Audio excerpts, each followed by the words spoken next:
bill, I have to Absolutely. say. So, that's a good thing. Good thing changed. Yeah.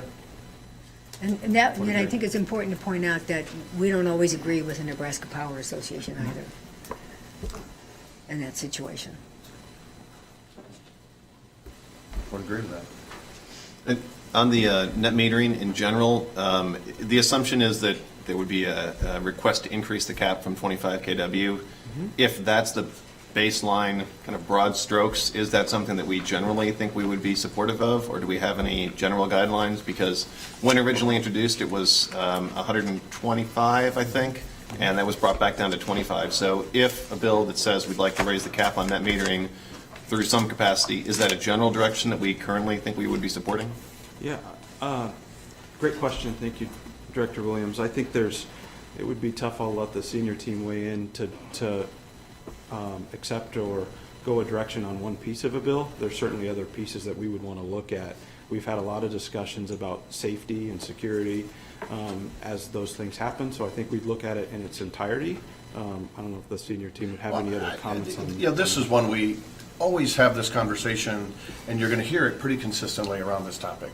And in the net metering side, we give folks credit for the full rate, which includes generation and all the fixed costs that are attached to it on what they generate in that net metering bill. So in that example, there's costs that should be collected from that customer that ends up being collected from other customers. That's the basis of the net metering. Now, some may agree or disagree with that, but that becomes a position that we've really kind of taken a look at how would you go about doing the correct net metering bill, and what are the elements around that, and so I think even as that bill was that's in the legislature today, we were even opposed to it at that point in time. Came to some agreement, I think, when they limited it down to 25 kW. And said, listen, this is not a big deal today, we'll move forward, but we're going to pay attention to what that impact is from customers. That becomes the basis for some of that is what is the cost of service, how is that cost of service collected from customers, and it becomes kind of, in this example, in that specific legislation, kind of a key component to what that looks like. So you're saying if you could some way add cost of service to that, you would agree with increasing? Yeah, From 25 to higher. sure. I mean, I think if there was in this example, if there was a fixed cost recovery mechanism in there, I think we may not care what the limit is. So, But haven't we already done that with the fixed fee? not at all. Not at all. No. And explain that a little bit further, why we have not done that at all. Well, Right now, we're paying we've the fixed moved, fee of right? So we moved from $30. $10 to $30 beginning in 2019, again, with a corresponding reduction in the energy charge. So there's been a reduction in the energy charge. And so from an OPPD revenue perspective, it's revenue neutral. We didn't drive to increase revenues in the company with a rate increase, although individual customers, depending on where you are in that, receive increased cost, lower cost. I think there's a good article in the World Herald that demonstrated that. But that fixed cost of service is greater than $30 from a perspective of a meter, a service line, a transformer, distribution, and other costs that we need to have in place to serve customers on any given day, any given hour, any given time that they need us to serve them. My guess is that'll be a future conversation with this board on this topic, would be my guess. But that's the basis of it. So from our cost of service perspective, we would say we're not covering all fixed cost from net metering customers, even at $30.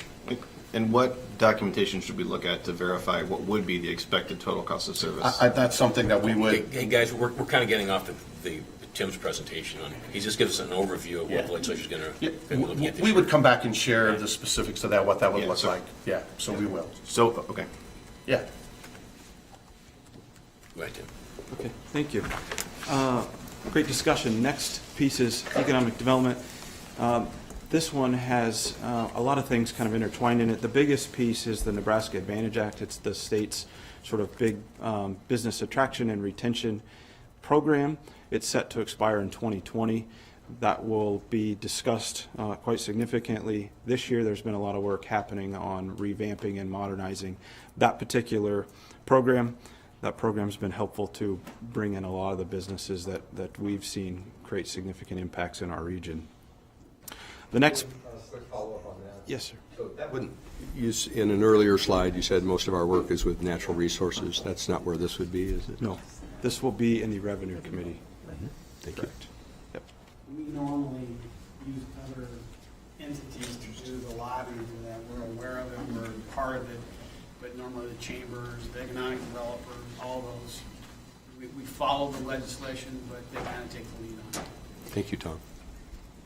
As we're talking about economic development, do we talk about wind and solar development as economic development and how that really helps us with overall economic development, or is that a separate discussion?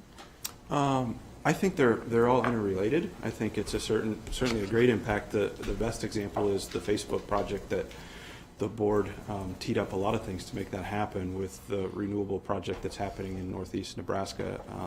I was at a couple of events this past week and have continued to hear great things and the excitement about those particular projects. Also with the Nextera Shoals project that we worked in partnership with, talked with some of their folks over the weekend too, and they continue to be excited about the impacts that are happening in the area. So Director Mohoff, I think they're intertwined. I think that's something we think about as we're making decisions, and certainly as a promotional piece as well, to talk about the things that our great work has been able to make impacts on our state. And actually, we weighed in on some of the policies relative, and whether it would be sales tax related issues similar to Iowa for developers of wind and distributed resources. We've weighed in on those legislative items at the state level as well, because we do see it as a combination of both economic development and beneficial for us. And again, as most of the board members know, our commitment to renewable energy to date has been within the state of Nebraska.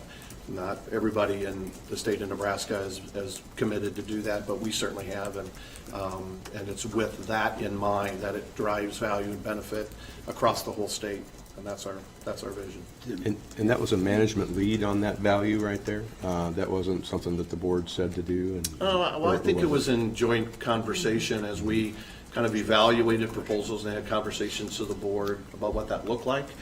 They also became economic differences too, to do it within the state of Nebraska and Okay. what that would look like. Operationally, we prefer to have some of that generation closer to us as possible. And so you'll probably hear more about that as we kind of begin to move through some other capacity related activity about keeping some of that generation closer to our service territory. Speaking of generation, I don't see anything, there's a lot of bills that are in that are just basically get rid of wind, solar, renewables, put barriers in the way. I don't see those on your list, though. Wouldn't we be opposed to those kind of things? Yeah, I mean, I think there'll be all kinds of those bills if they show up. We don't hear that today. I mean, I don't think we're hearing those kinds of bills There's a run around. moratorium on wind in certain areas. There's a lot of. I mean, we would take, Taking away opportunities. I would just say that would be one of those things Yeah. to add to our list. So one more follow-up, and Tim, I guess, connecting the economic development expenditures that we have, are those expenditures included in the cost of service calculation? yeah, sure. Okay. I'll ask one last question. I'm reflecting on the conversation we had at our last review of that strategic directive, and Which strategic? I don't remember the number. Is that 13? Guessing? Gotcha. No, economic development. Yes, the economic development. I thought you were testing me on the number. No, we're not testing them. No caps for the new board members. Yeah. We don't do that. It's 11. It's 11. Thank you. And 13 stakeholder. Okay. Part of what we discussed was the fact that we've done really great work to grow economic development, primarily measured by bringing new employers to the area. And I think it's fair to say that one of our state's bigger challenges as we go forward is not necessarily that, but it's attracting and retaining talent. I'm just kind of curious if that's contemplated in any of what we're seeing, or if it's really just about employer attraction. It's all of that. All of I would it? tell you. Okay, all right. When we talk about taxes and in the workforce piece, and whether it's an educational commitment, a skill, workforce commitment, I can tell you the chamber is actively involved in certainly the 5 counties in eastern Nebraska, but I think it speaks for the whole state of Nebraska focusing on this. Nebraska Blueprint, if you've read any of the articles on it, it's about skill, it's about workforce attraction. Okay. It's about keeping people in Nebraska, and how do you go about doing that? I would share with you our legacy initiative that we have going on is about keeping skill sets and growing skill sets for our organization as well for the future. And the new board members will hear more about that as we get going. But it's really about our commitment to be able to do that as well. Yeah, I know what we're doing. I just was wondering the extent to which it's not just about incentives for businesses to move here, but it's more expansive. Correct. And the answer is yes. Yeah. Okay. Yes. And I will tell you, Tim and his team of economic development folks and others, because I know senior managers go on them as well, and other leaders in the organization, we do about, I don't want to put the number, but 200 to 300 existing business contacts within our service territory of small to mid-sized businesses, along with our account executives that do that work with existing larger businesses for expansion opportunities and how can we help them. And 50% of economic development projects are from customers that are already here. So that's why we spend a lot of time and energy on working with existing businesses as well. But again, we're actively involved in the chamber and at the state level on a variety of workforce skill development opportunities as well. Director Moody, you'll probably remember that when I was reporting out on SD 11, how our economic development team and outreach, we help our 13 counties as well, and because they don't have that workforce development or strategy, so we help those smaller communities as well. So. Yep. Thank you for the question, Director Moody. We are, and I appreciated the discussion last month on SD 11 as well, and Lisa, as mentioned, are continuing to refine and push our efforts further. The next tack is utility poles. There's a few things associated to this, and I'll cover a couple of the highlights. One is, for the last year or a couple of years, there's been a lot of discussion on small cell wireless or 5G. That has influence on our system, so we've been working with the industry and telecom providers on those particular items through the interim and then into this session. Another piece that board members may have been able to see in Director's Update is LB 218, and I've got to read the technical title so I get it right for you, but it redefines tangible personal property and gross receipts for tax purposes. There's a couple pieces that happened here. And this bill was introduced on behalf of OPPD. What happened from a recent Nebraska Department of Revenue audit, they are looking to reclassify our utility poles from real property to personal property. What that potentially means is a tax implication to us. That could be as much as $3 million a year.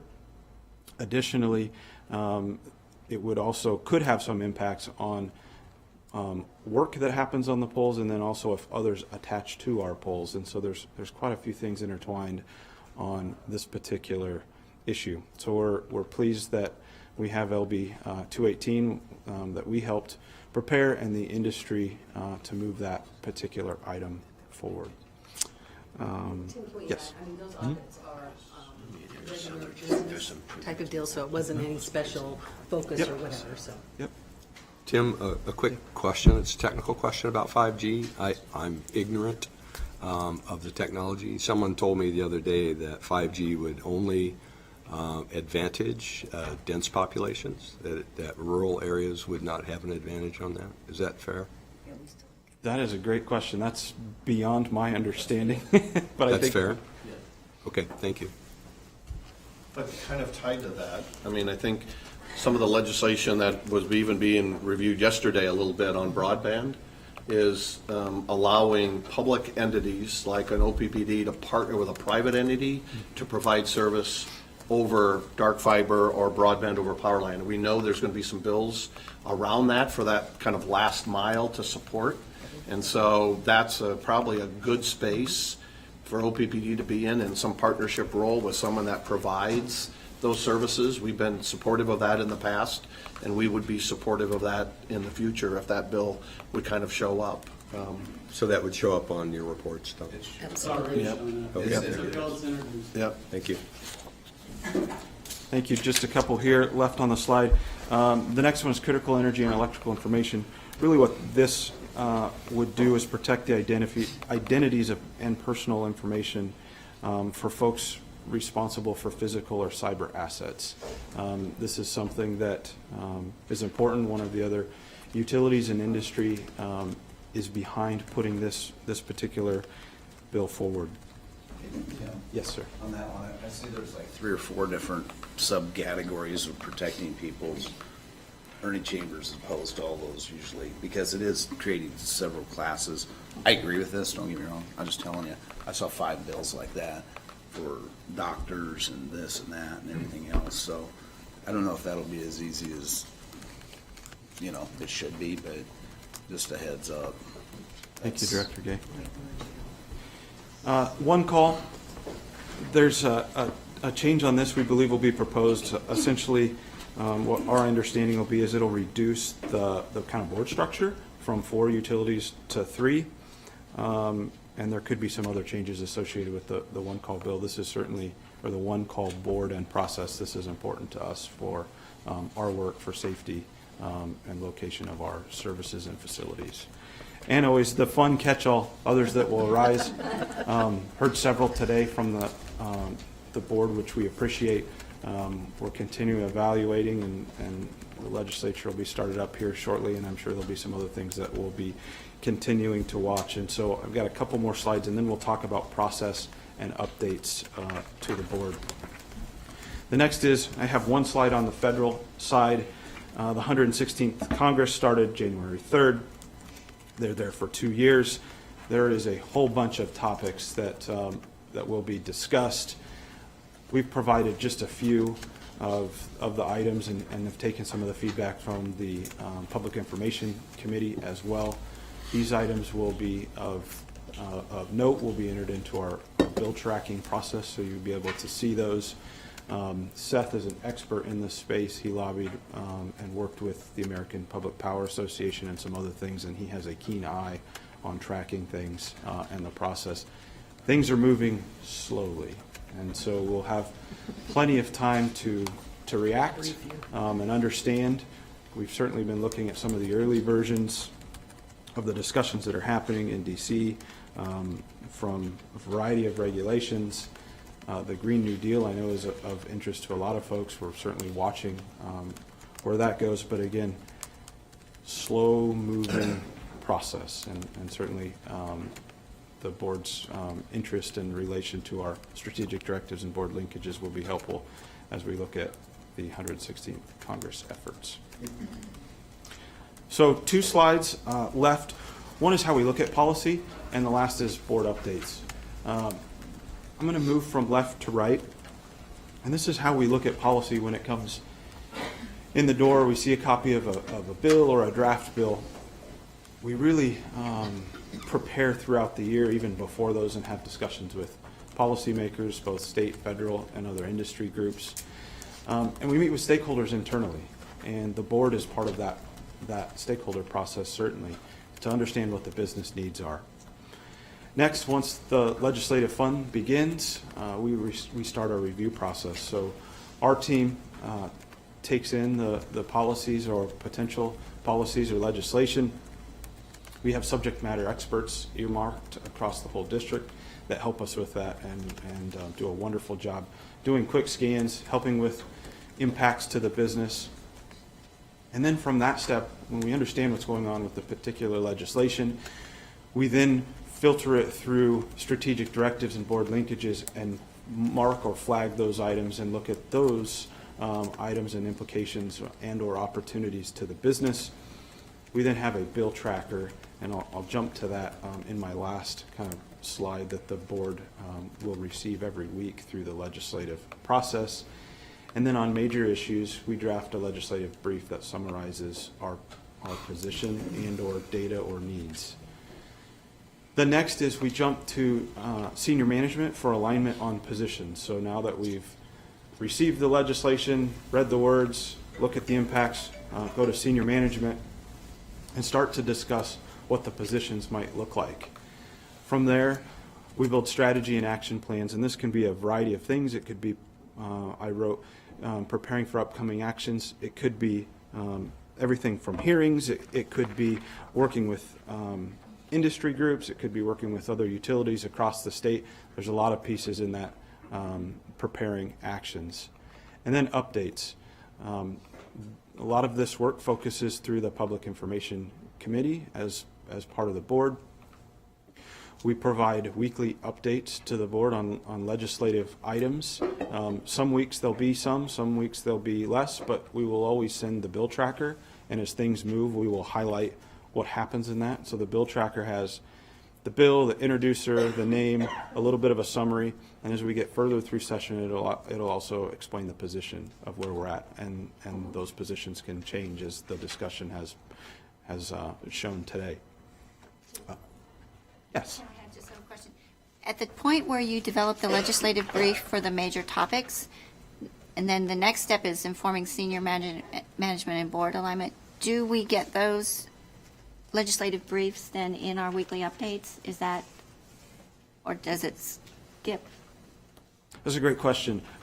It's a little bit of a new step than what we've had before. I think that's something that we'll want to talk through, and we'll provide as much information, I think, as needed.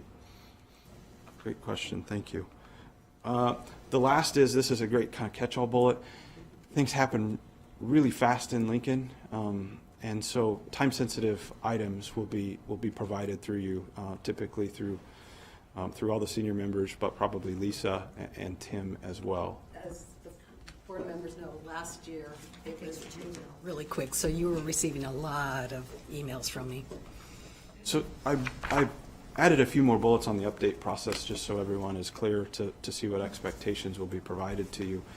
I have the privilege of providing you a monthly update, so as we move forward, I will be up here doing that for you. We'll walk through the bills, basically use the bill tracker and walk through and talk about the positions, the details, the impacts to the business.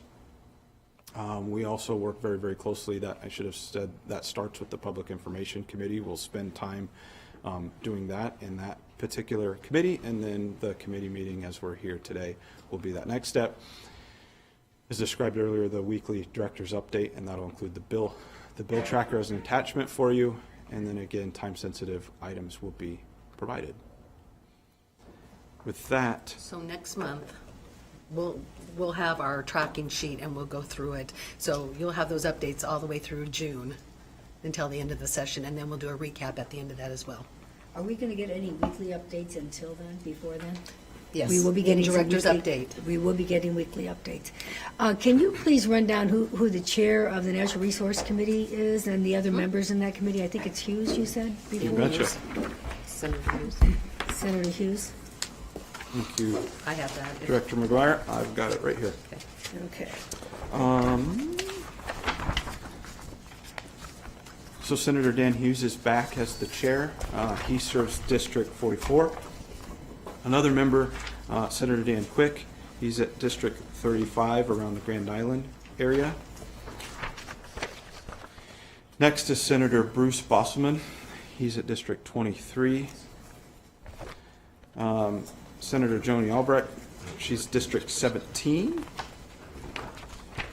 Next is Senator Suzanne Geist. She has District 25. Which is Lincoln. Yes. If you want to add that. Oh, sorry. Yeah. Next is Senator Tim Greger. Hopefully I pronounced that correctly. District 40. He's up in the north, kind of northeast. Yeah. Village of Craig. I know where Creighton is. Yeah. New senator and also new to the committee. The other ones have been on the committee in the past. Next is Senator Steve Halloran, he's District 33. I believe that's around the Hastings area. I need to blow up my map a little bit, sorry. Next to Senator Mike Moser, he's District 22, around Columbus. We have nobody from Omaha. Well, we have no natural resources. Just kidding. The, so, That's huh? Yeah. so that's great on legislative. What about regulatory changes?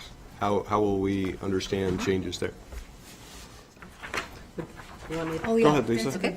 Very good point. So, Thank you for, yeah, because we do. thank get you for that. once in a week. We did make changes last year in that regard, and if we had a position on regulatory portion of it, we would then post that for the board and say that maybe give you it a week or 2 weeks or whatever for you to review it as well. And then, as you know, we'll sit down with you and talk through your position and so forth and see if we can incorporate some of those.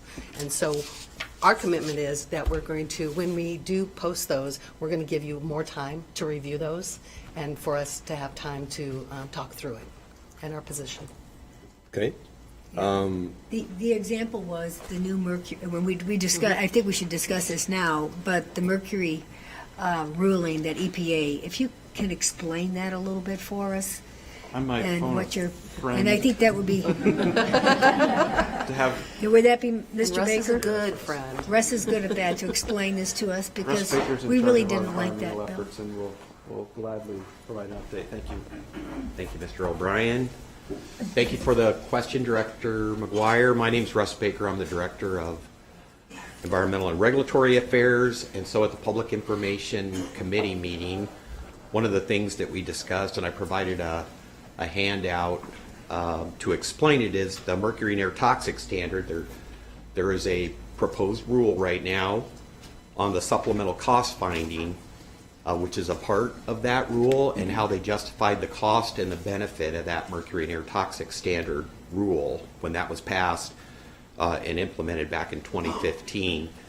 So what the EPA has done has decided that in their proposed rule, they're not going to consider the particulate matter portion of that rule as a co-benefit to it. In other words, the particulate matter parts were already considered in other rulemaking initiatives, and so they're focused more on just the mercury, the acid gases that are included in the mercury and air toxic standard.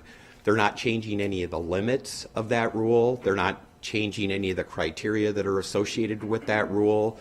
They're not suggesting to not reduce mercury using that rulemaking process. They're really just looking at the cost benefits that went into that rule, and they're not backing away from it. And I know there were a lot of questions by the regulated community, and I think by others that were looking at that rule, that maybe the EPA was kind of backtracking a little bit and was going to offer an off-ramp where an entity may decide not to inject activated carbon to reduce the mercury. That is not the case. It's more of an administrative kind of change to the rule.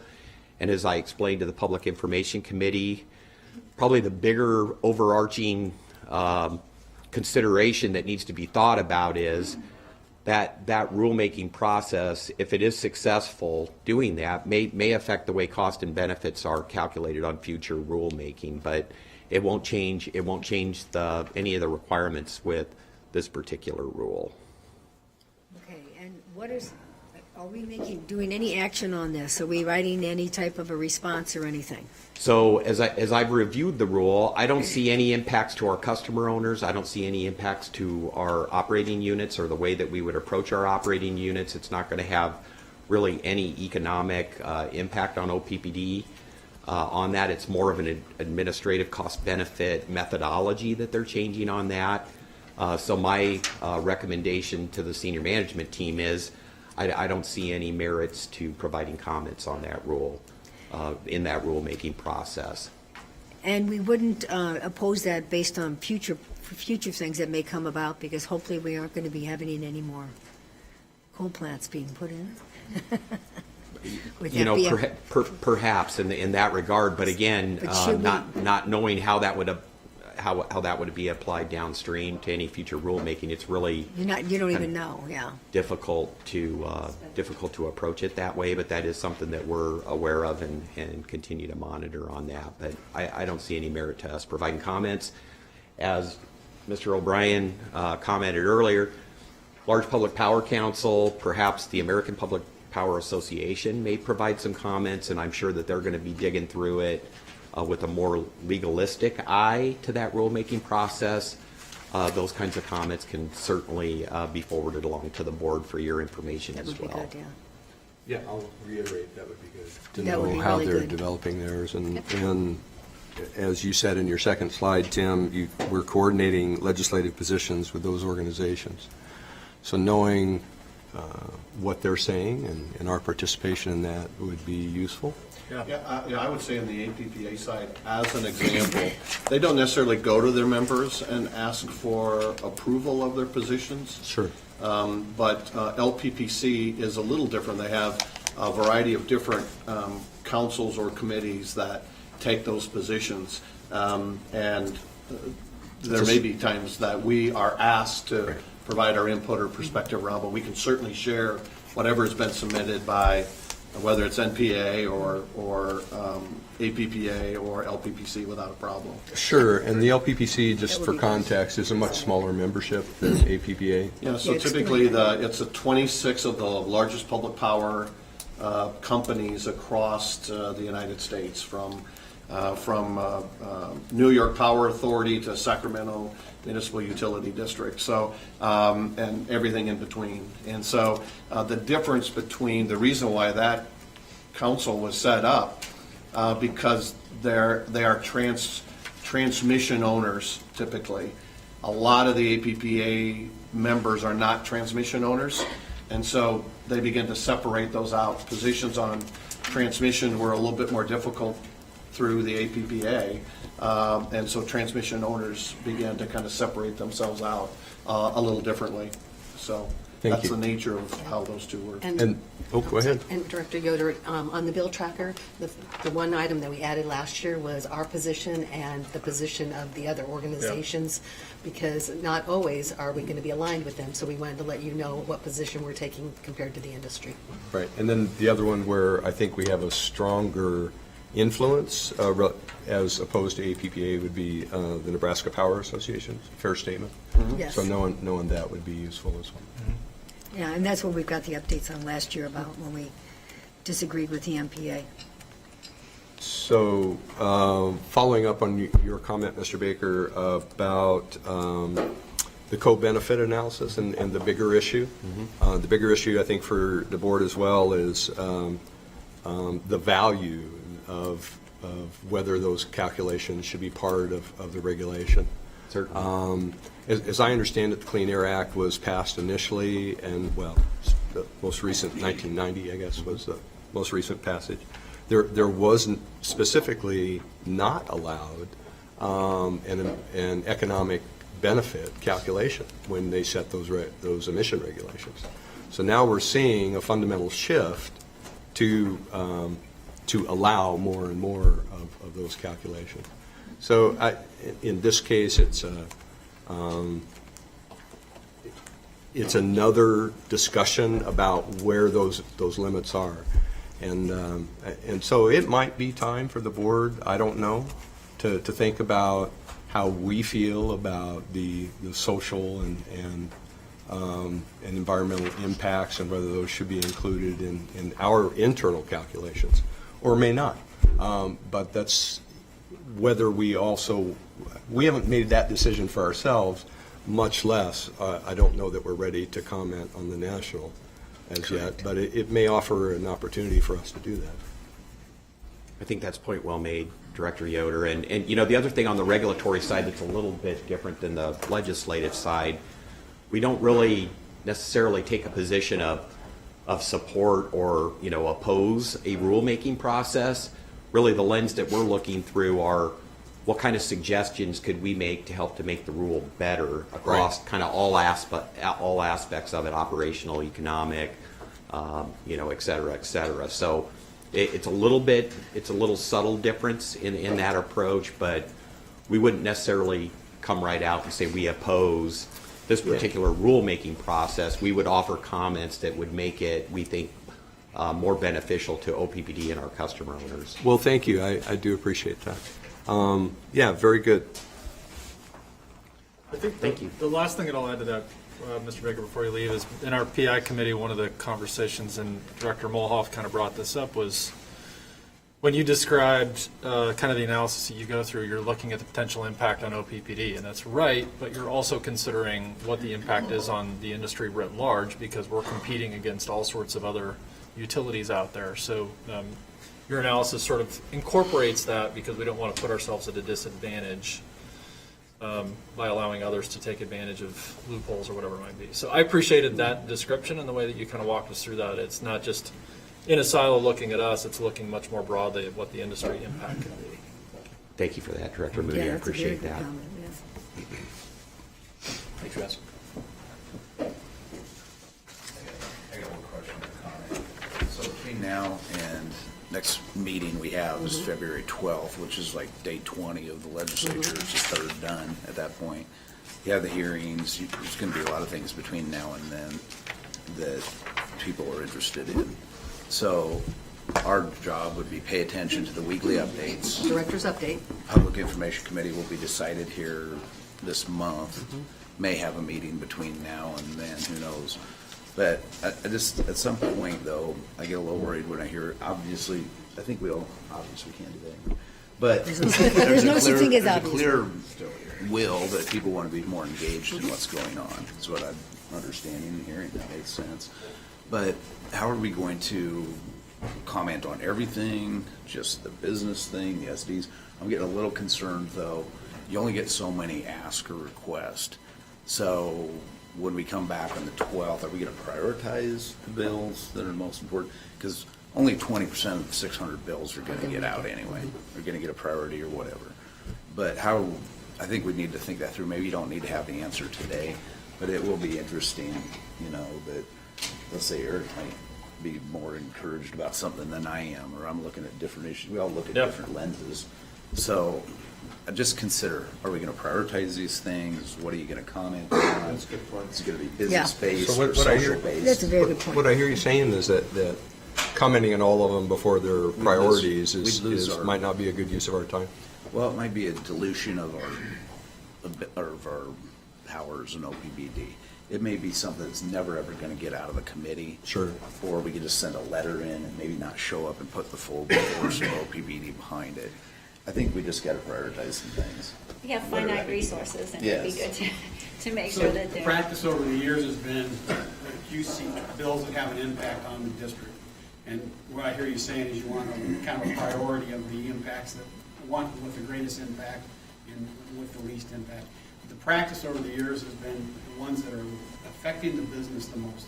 We try to stay out of some cursory issues that lots of people bring up, so. Yes. Work on that.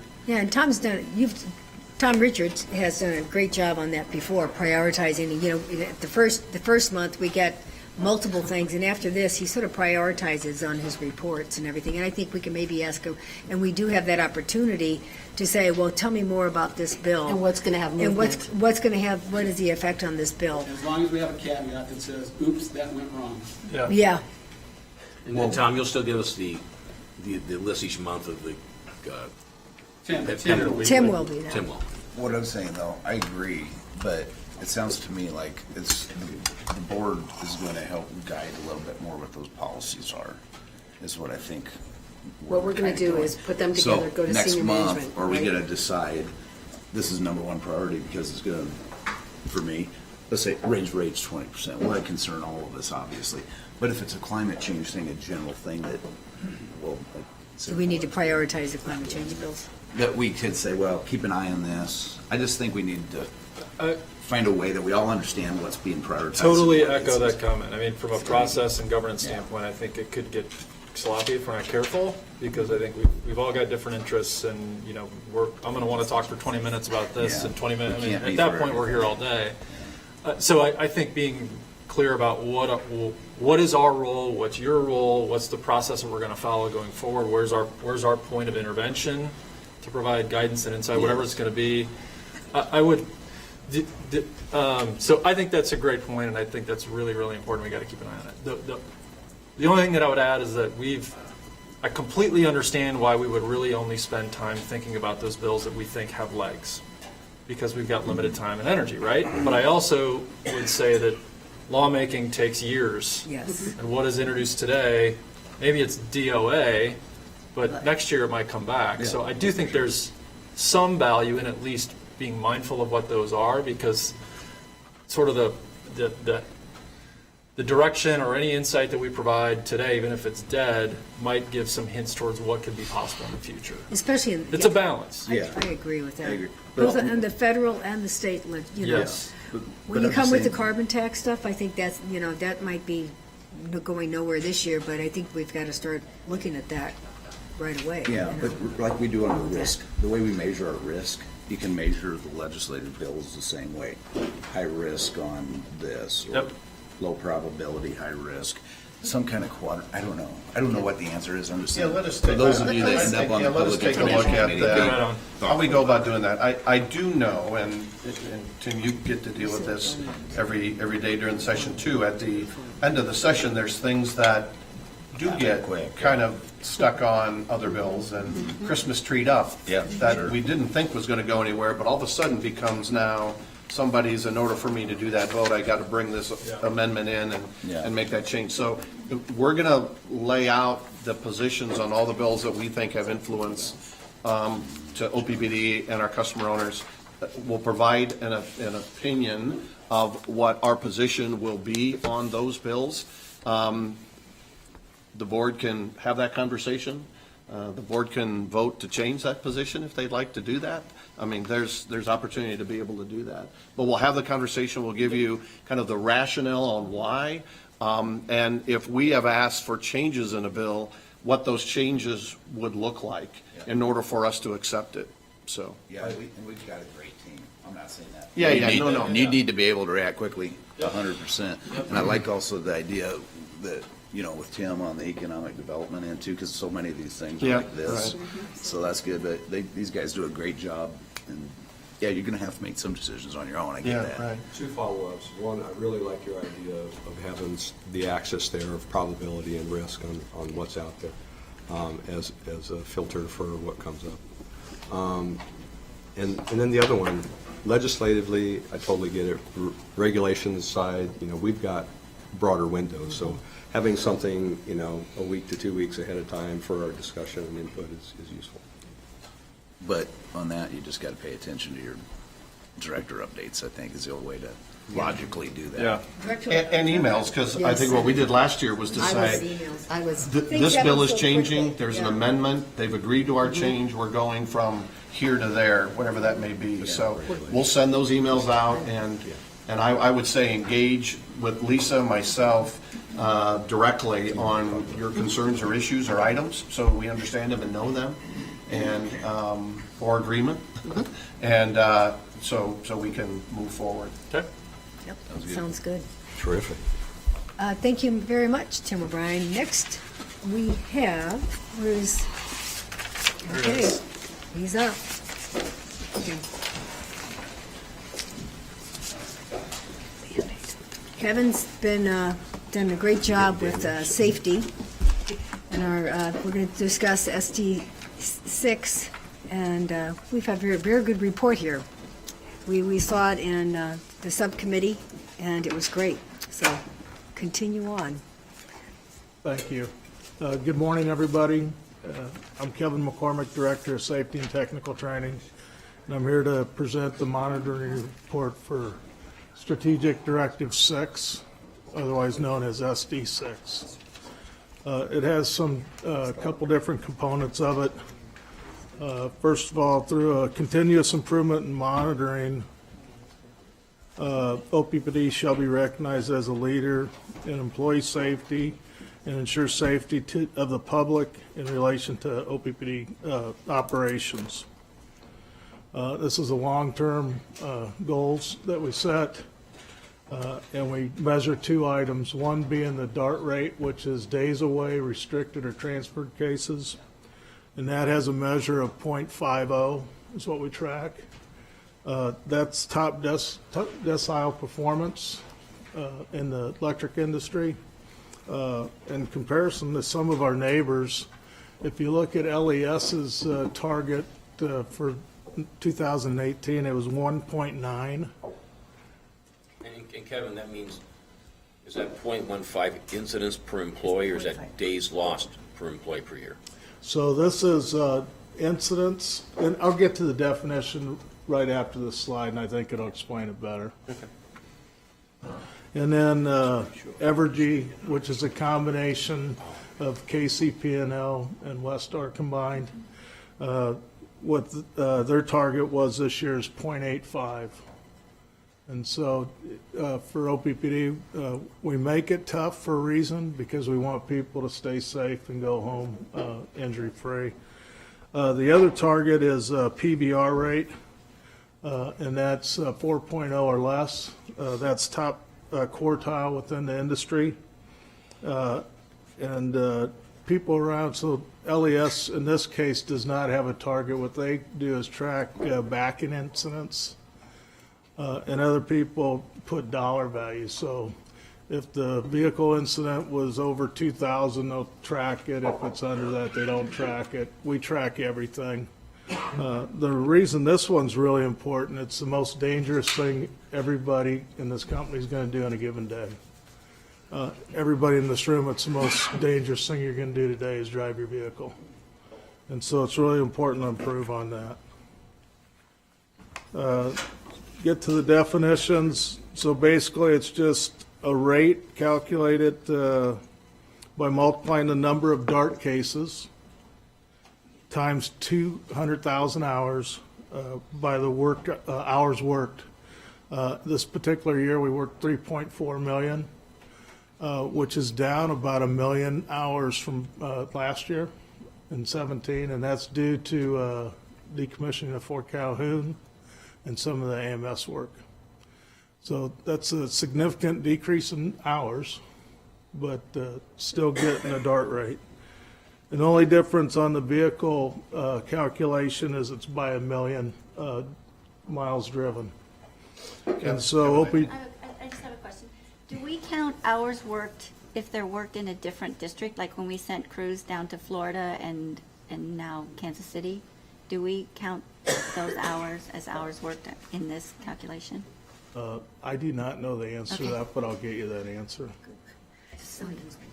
My guess is we do, because their paycheck reflects that on their hours worked. Okay. Even All right. though we may send the bill to Okay. Kansas City or Florida, it shows up in the hour system. But let us confirm that so you know So that. these numbers would include any accidents or injuries while they were working in another district? Correct. Okay. I think and Kevin, I think what you'll find is that during storms and severe events, and this probably is the case on the production side of the business too, we probably have the safest record because the focus is just so keen during those times. So here's what we find as we trend over multiple years.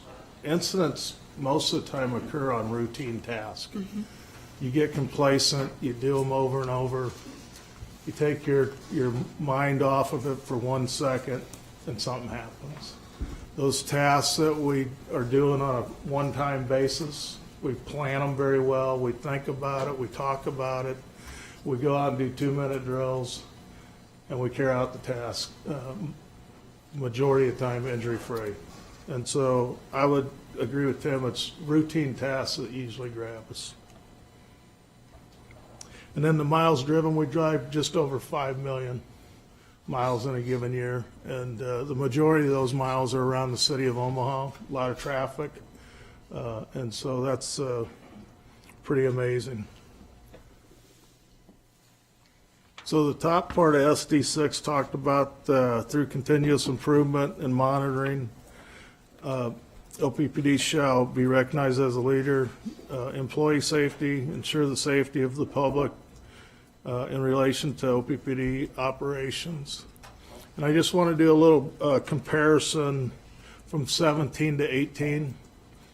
And the first part on these leading indicators, so going into 18, we put some plans in place to improve some areas. Management observations, good catch reporting, and near miss reporting. The reason these are important, it took a joint effort between management and the labor unions. Because two of these good catches, well, all three of them, near misses, there's a trust component to that.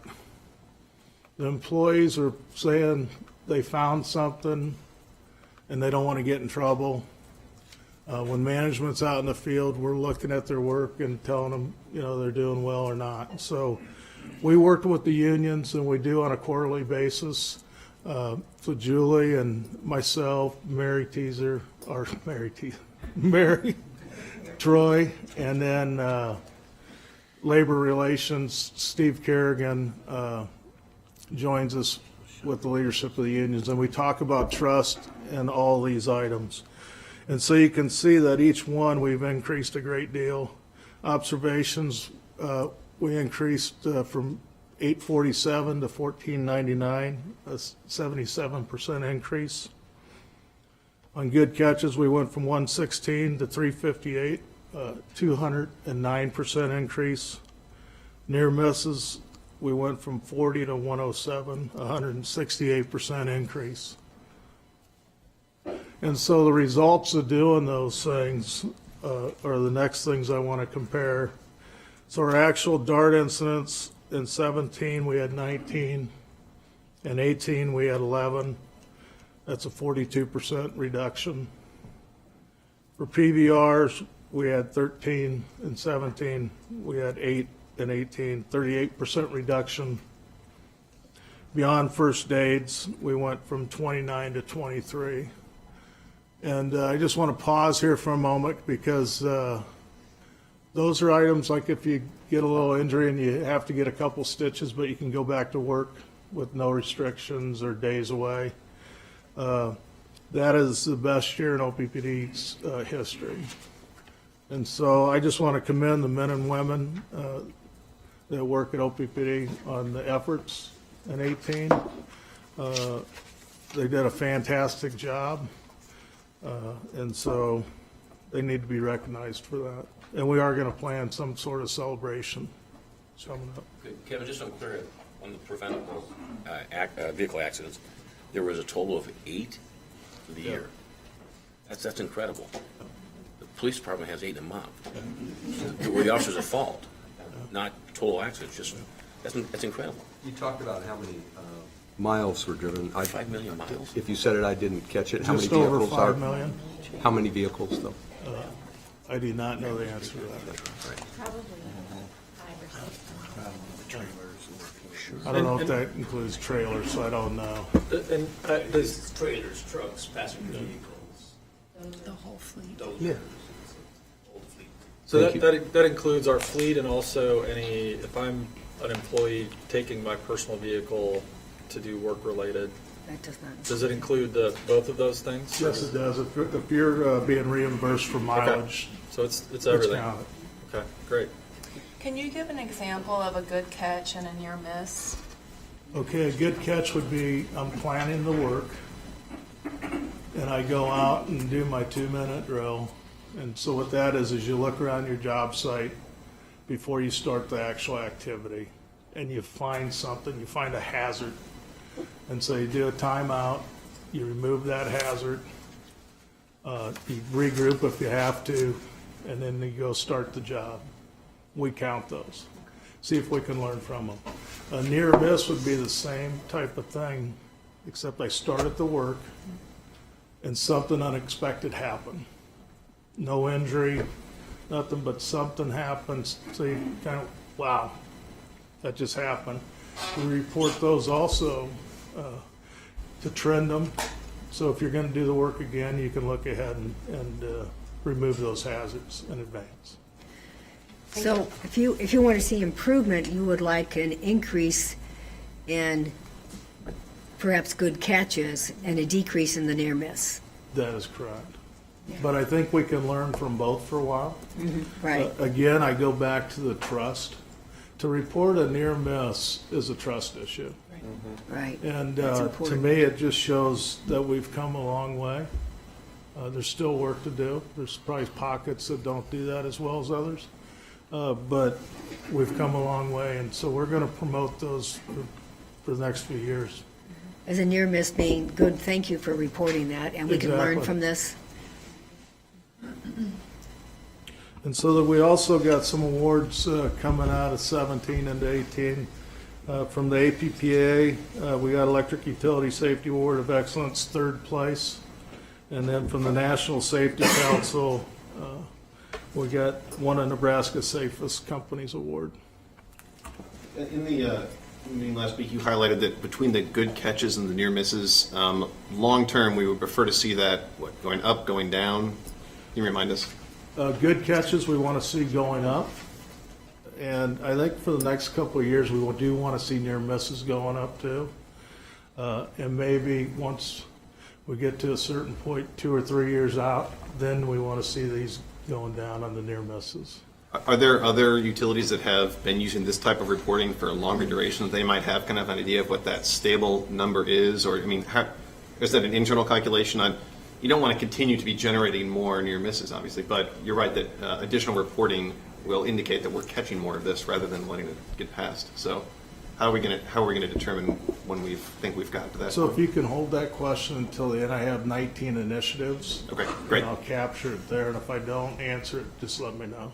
Thanks. And so this is the bottom part of SD6 where we show the numbers, so it's just showing 17 to 18, going from 19 to 11. The actual rate, we ended up the year at 0.65.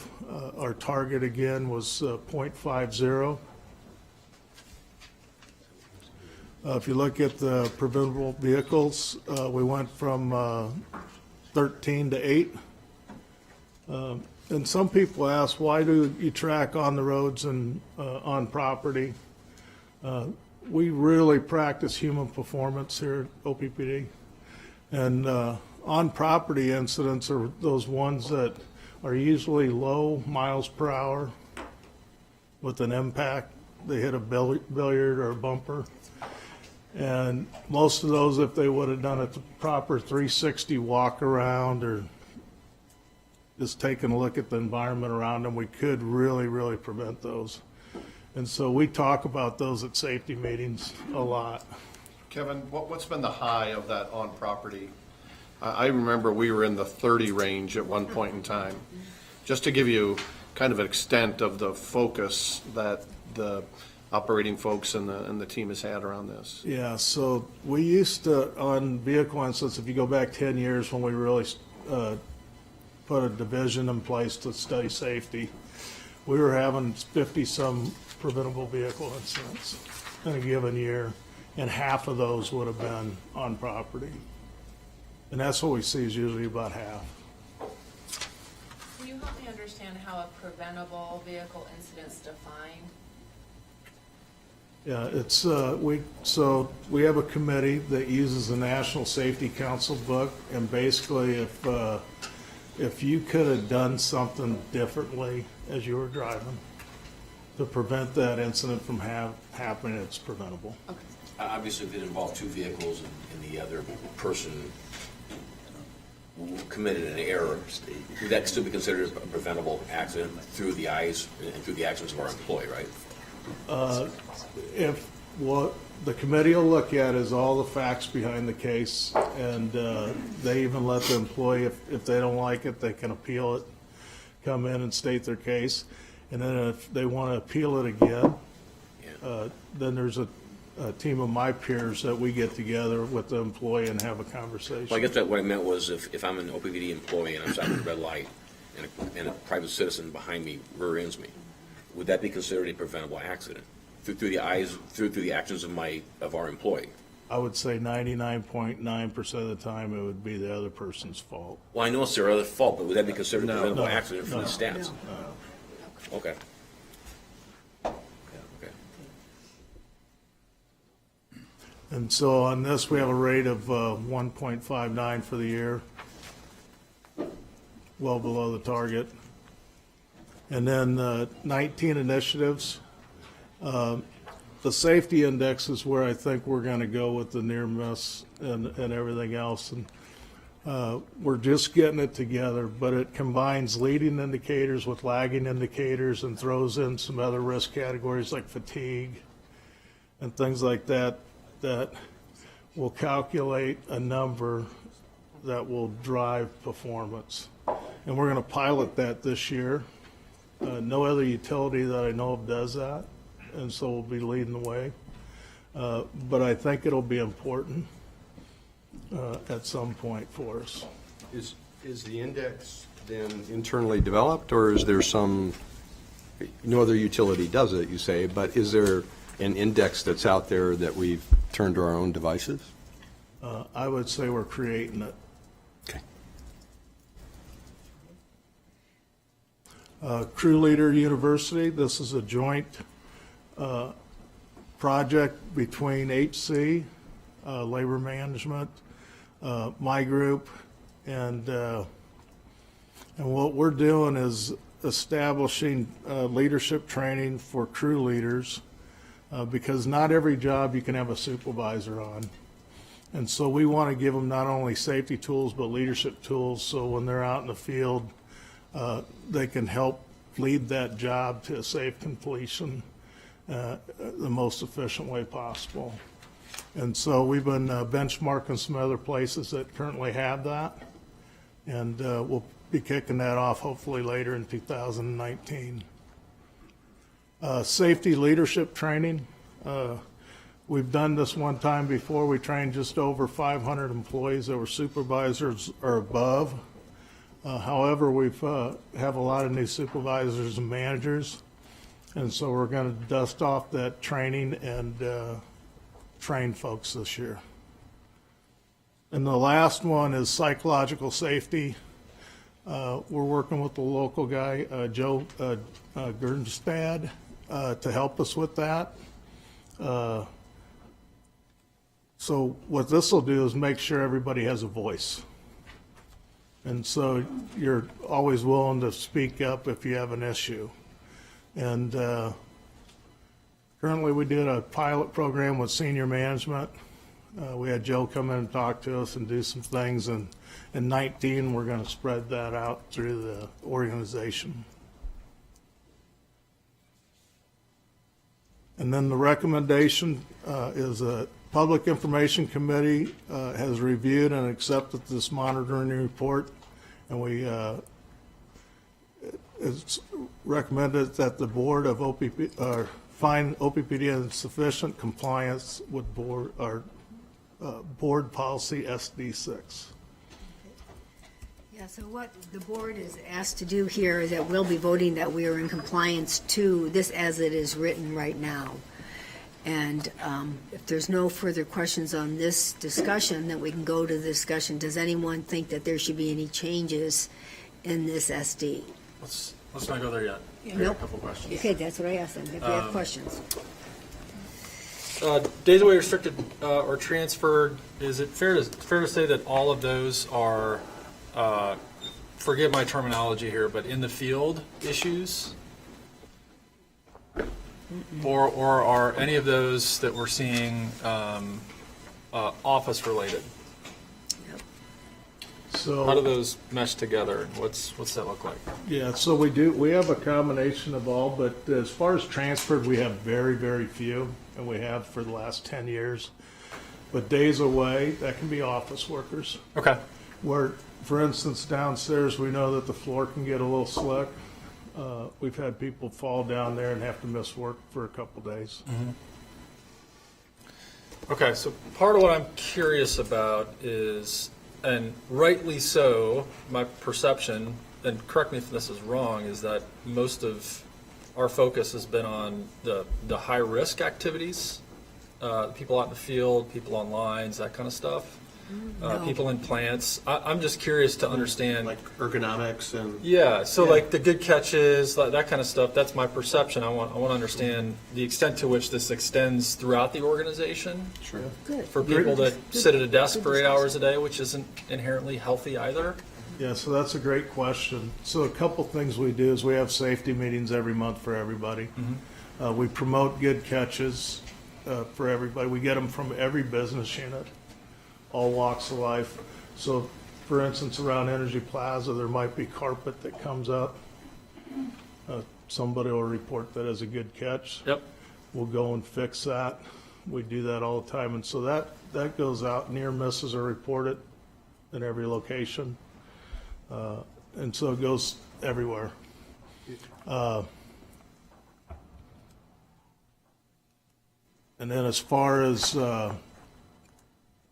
what I do is on a quarterly basis, I meet with each of the vice presidents, and we go through those good catches and observations.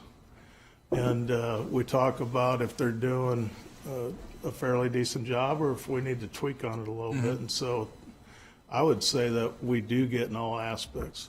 As far as ergonomics go, this year we increased it. We were probably doing like 10 ergonomic assessments a year. We did 78 this year. Cool. And we're expanding that out, not only office workers, but what can we do for people that are working in a boom truck, reaching out and things like that. We did a benchmark study on ergonomics, and we're taking that information and building a program for it. Great. Okay. Thank you. So, for example, would someone having to have a carpal tunnel related to their work, would that be a DART incident then? Yes, it would. Okay. You mentioned, I was going to say, when you're on the nuclear committee, you get any DART accident that happens, you report it. And I think last year we had a bee bite that was reported. And throughout the company, not just in nuclear. Right. You had that at another generating station as well. So, Right. yeah, we report everything that I had comes that in. in my business unit as well, when we were going out and Yeah. taking video. So the reason that's important is there's some of our employees that are allergic to bees. Yeah. And so we go out before the start of summer when we start educating people on bee stings and poison ivy and other things that they're going to experience out in the field. so you mentioned the safety index, that's something that you're working to create, and that the metrics would include things like fatigue. Is the intention with that to start to trend and then potentially predict when someone's at risk of having an event? You're absolutely correct. What we're trying to do is move from the normal analytics to predictive analytics. And so we can do some good things right now with the analytics, but we want to get to where we can say we really need to go spend more time somewhere on these type of jobs to prevent those injuries. Fantastic. Thank you. So the discussion that I thought you were raising was, Director Moody, was it appears that we have the opportunity to capture more than just acute events or event damages. And when you talk about ergonomics, looking at chronic, I don't know if that's a wellness thing or a safety thing, honestly. It's kind of both. Yeah. We Yeah. partner on a lot of that, and Kevin can probably talk about some of it. We've got a pilot that we've been running at Nebraska City on doing some therapy for soft tissues and making sure that we're doing some of those kinds of things with employees to prevent some of these things. So our wellness group works very closely with Kevin's group on what we're seeing, where we're seeing it, what the trends are, so that we can begin to do some things from a preventative standpoint. And where does wellness roll up into the SDs? It doesn't currently. It's part of the employee relations group. Yeah. But there's not a metric that we're monitoring for. I would say it's in the best places to engagement, work, Yeah. and employee engagement, Yep. Right. best places to work, element. Right, it's not specific, we don't have anything we're specifically Not discreetly tracking. called out. Sure, that's fine. And you get the psychological index there too, I think is very, very good, that we're finally putting somebody here to help people. Yeah, I would say this is a fundamental kind of SD conversation. So the SD is around employee engagement, right? So how do Right. you craft initiatives throughout the organization to drive employee engagement? And for us, around being best places to work and the identifier that we have in that SD. And so then what we do organizationally is begin to craft those initiatives that we believe from employee feedback and input and focus groups and conversations drive that employee engagement. And so, Sure. so it may not be explicit in that SD, Well, but for us, then it may be explicit in our operating plans. Sure. And where it comes up to the board as metrics, you know, how, I mean, certainly carpal tunnel, that has a health impact, I mean, that relates, I mean, how many incidences do we have? It ultimately leads to some kind of health cost. So having a metric there is potentially something we might look at. That's why this would be the metric that would catch some of that here, would be in the DART-related It's a activity. DART. Now, what we do also have shared with you before is all injuries, right? So all injuries, not just DART injuries. And I think we've done that before, certainly, Kevin, when we've done a presentation of where we are in our safety indices. And that's where the best year ever comes from, is all injuries count and everything. I can tell you for carpal tunnel, we haven't had an incident in 3 years here at the company. Some other things we do is, so we get with Mark's wellness person, and we incorporate whatever they want us to in the safety meetings that we go everywhere. We talk about stretching. We even talk financial wellness for the employees. Health, weight, all that stuff on a monthly basis, we talk about it. And that comes out of Mark's organization, and we just happen to present it for her. We also, for ergonomics, is in Troy's area, they went through an extensive tool review for battery-operated tools. So when you go up and have to crimp one of our wires, now they have tools that are battery-operated rather than stretching your shoulders out and doing things like that. And so they're doing some great things. And great. Then the follow-up that I have on the measurement is year-over-year reporting can be improved, I think, if you have a multi-year, so we can get some trend lines to see if, in fact, this is a blip, a good blip, but a blip nonetheless, versus it's reflective of a larger trend. So I made the same note, if I could pile on just a little bit, and I actually went back and looked at 16, because I remember this conversation last year, and I think we went the wrong direction last year, and there was a good conversation around ensuring that we have good focus on this. So the DART 2016 was 0.48, it was 1.08 in 17, and now we're back to 0.65. So we did have that kind of uptick in 2017, and it seems like we've really kind of refocused on it, which is really what the conversation, if I recall, last year was about, was making sure that this continues to be a priority. So the PVR, just really quickly, 16 was 1.61, went up to 2.77, and now we're back to 1.59. So 2017 was a little peak, and we've come back. And I want to give kudos to you and your team, because we really did make the point as a board last year that this needs to be an area of focus. It always has been, and for whatever reason, 17 got away from us, but 18 has been a dramatic improvement from where we were in 17. And so, since we're piling on, then really the underlying message is that when reporting to the board, we get trend lines, not just year over year. Yes, gotcha. Yep, gotcha. So how far back do we have data? I can go back, I believe, 25 years. I'd like to see that Kevin? trend line over. Yeah, so go back. 25 years. Yeah, I think we can, and we'll certainly get that to the board, but if you go back to when we started the talk about safety benchmarking. division in 2009, Yeah. the number of darts that we had in 2009, And so total injuries, we had 146. So today we have 23.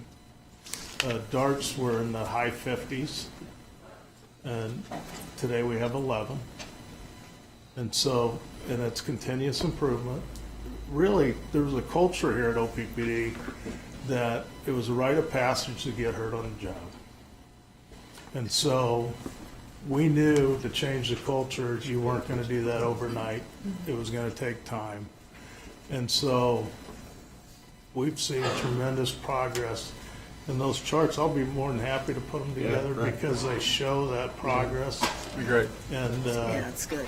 it's remarkable, actually. It's remarkable. The other thing that is interesting is that our benchmarks are very, very tight. It's very difficult to get. I think if you benchmark the DART rate of 0.50 compared to other people's DART rates, what they expect, this is one of the lowest. Is that correct? How many Yeah. other people have DART rates this low? Well, with the work hours that we do, it's really well. It's good. The one that's lower that I know of is CPS Energy, and we went and benchmarked them. And what's interesting about that is we learned some things and we incorporating those, like the crew leader training and things like that. But their preventable vehicle rate was really high. And so they're taking things from us, and so benchmarking is a great tool. Okay. If there's no other discussion on that, then we'll go into the discussion. Is there any changes that need to be made? Are we okay? The only thing I ask that we consider changing is the verbiage has changed within the industry from accident to incident. And so if we can change that just to get in alignment with other folks. So it's any incident. And we could probably do that without having a meeting, is that correct? Is all the directors okay on that? Yes, please. I did have a follow-up. So it sounds like the DART, we've been doing well, and we're getting down around or close to that 0.50. On the PVR, 1.6, 2.3, 1.8. So we've been consistently significantly below the target. Yeah. Is staff going to recommend that we look at reducing the target on that one? We Or are we happy? We discussed that at the meeting, if you want to talk about that. As far as benchmarking other people, nobody else does that. It's like, Yeah, and so we're doing well on the vehicle accidents compared to other places. Good job, Omaha drivers, I guess. But I mean, is that something that we want to look at, or are we happy with the 4 that we're looking at? Well, what's kind of interesting with the preventables is people are going away from even putting a target out there. And so it's hard to get your number to, where you need to be from other folks because it's all over the board. They'll put like, if you get in a vehicle accident that's over $2,500, we'll count that. Or 500 or 1,000. And so it's really hard to get that number where you want it as a target. We did have some conversations at senior management. Should we lower it from 4 to 3? Should we lower it from 4 to 2.5? And I guess there's a couple pieces in this. The industry still kind of identifies that as a top decile in 4.0. And so our thought was, do we stay at that decile mark, not intending to meet it, right? Is to continue our good performance and stay in that low 1, 2 area. And so we kind of weighted back and forth. And our perspective is, let us continue down this path, and if we continue down that path, come back maybe next year with a recommendation to move it down to 3 or 2.5 as we continue to see that improvement. Well, and I look at strategic directives as stretch goals. So what if the stretch was 0, and we're just constantly reinforcing the importance of this? So that's. Yeah, I think the stretch goal is 0. I'll tell you, Yeah. the conversation we have around the senior management and then the operation group, internally it is 0, certainly. And whether we want to put that on a strategic directive is the conversation that went on multiple years ago and said, let's really begin to think about top quartile, top decile. What's the right metric that we want to choose? So I appreciate that comment. So reality is same with the DART. You don't want anybody getting hurt. But I'll tell you what happens with morale, at least what I've found, is if you put a 0 as the goal or target, and you have an injury or a vehicle incident on January 2nd, it's really hard to lift everybody up. And so to me, I would want us to think really hard about that before we changed it to something like that. I think the other point employees at Fort Calhoun, that has a dramatic effect on these numbers, right? We have less employees, less hours worked, less miles driven. And to see how that's going to change over a few years, I think it's important for us to keep that in mind as well, because it's making this target harder and harder to meet.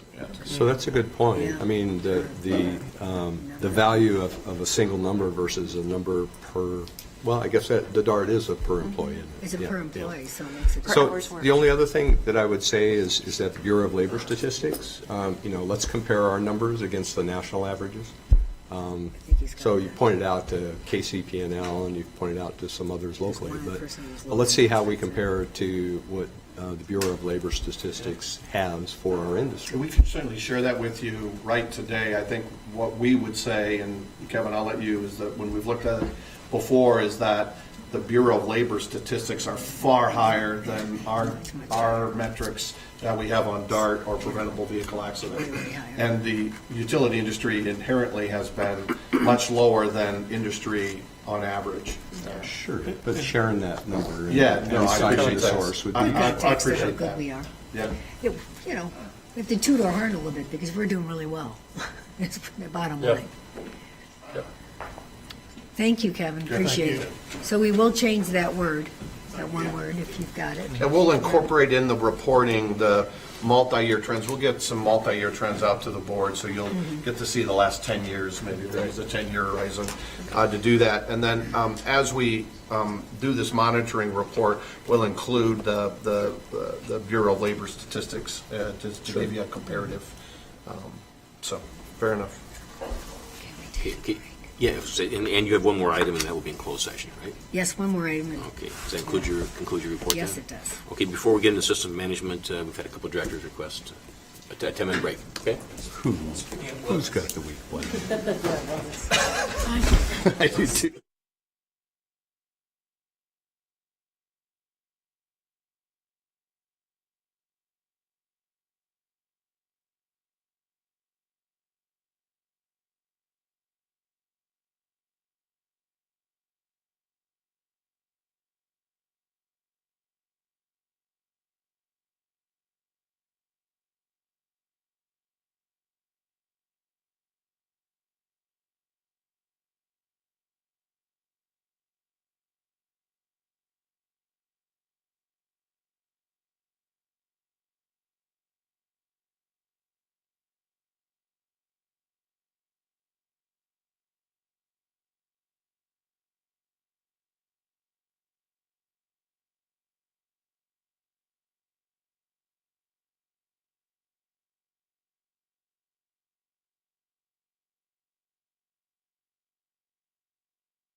Yep.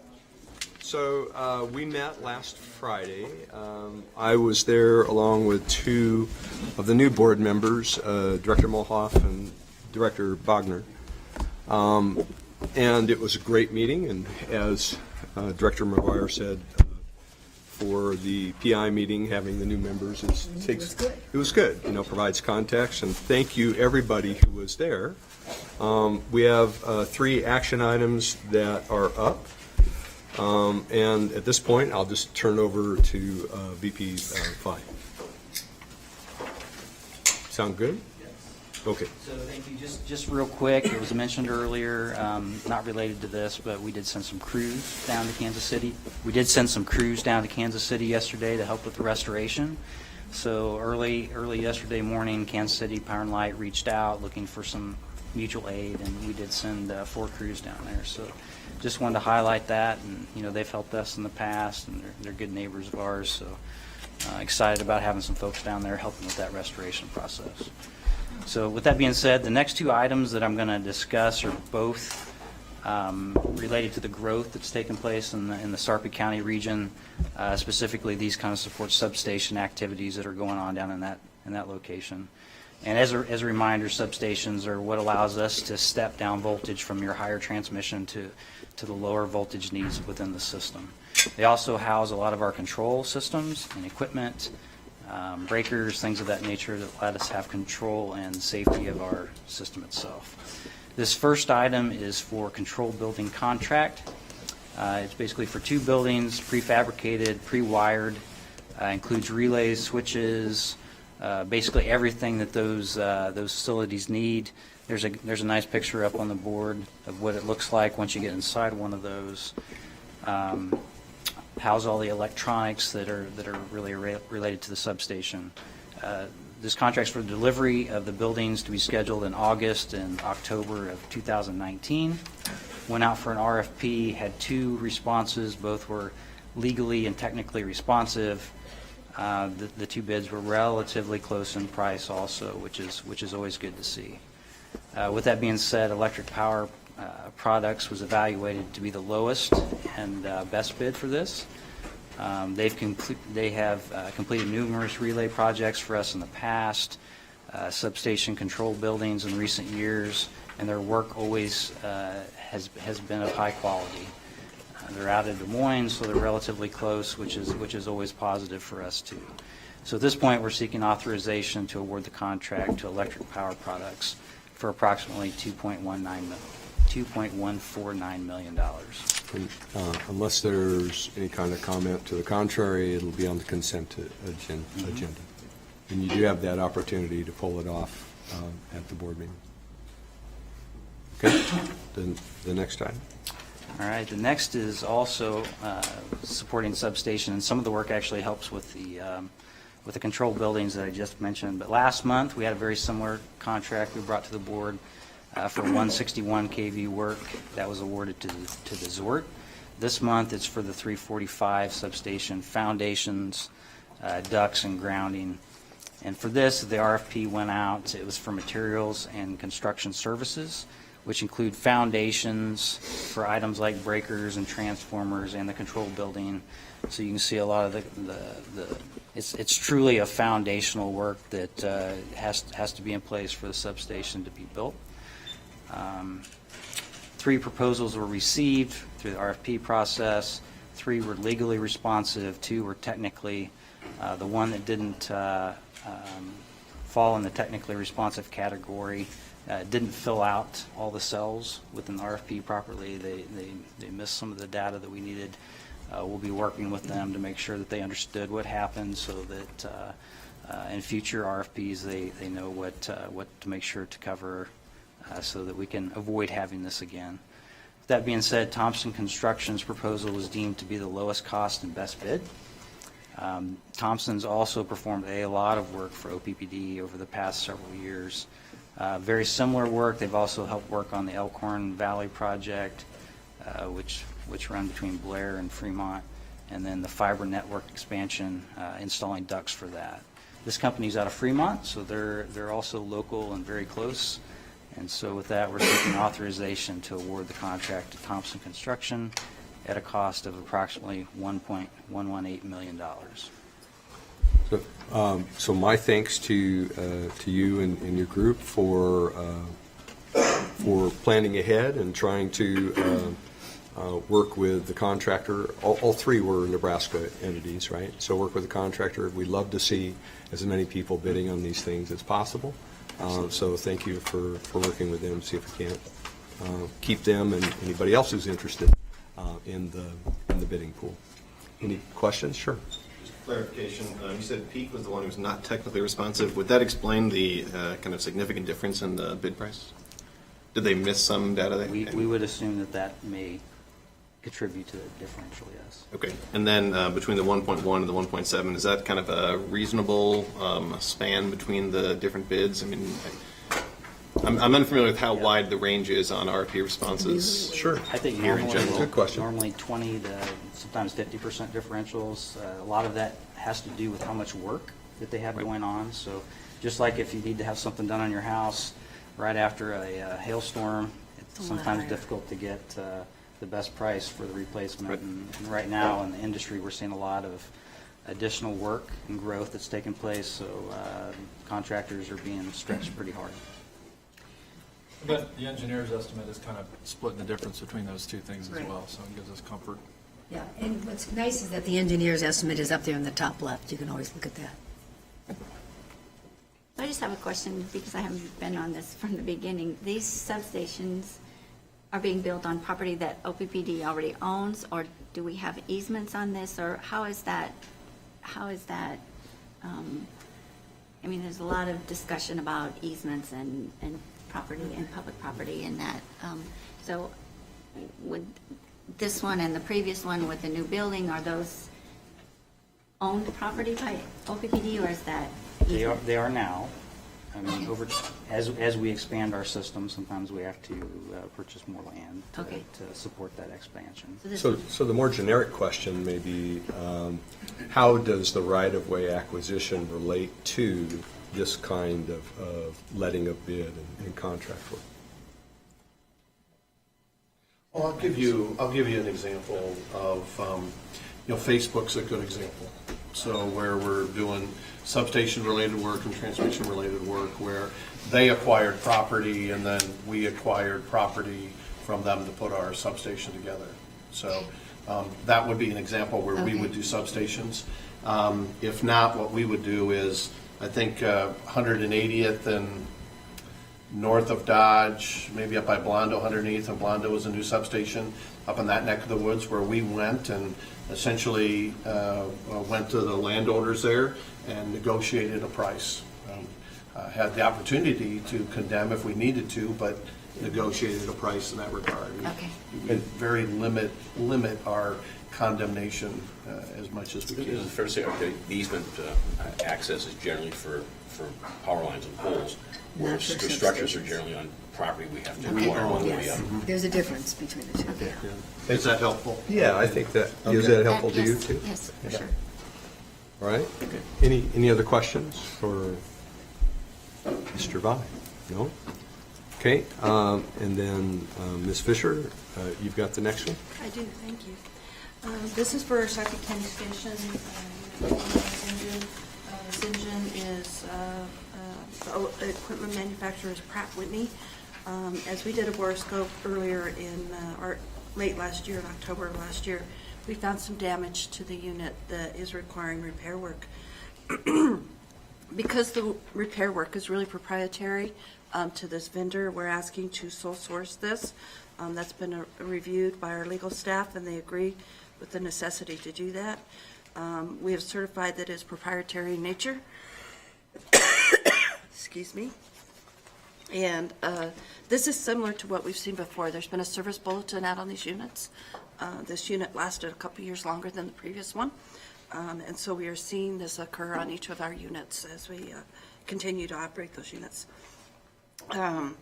We are anticipating sending this out to Pratt Whitney and having them repair it. We're asking for the board to approve the sole source. Estimated cost is a little over $2 million. That will depend on, once they get in the unit, tear it apart, they'll do some evaluations, and if that change will be, come back and report that to the board. Thank you. Can you talk a little more about the value of this particular installation? Sarpy County is a gas-fired station. We have 5 units there.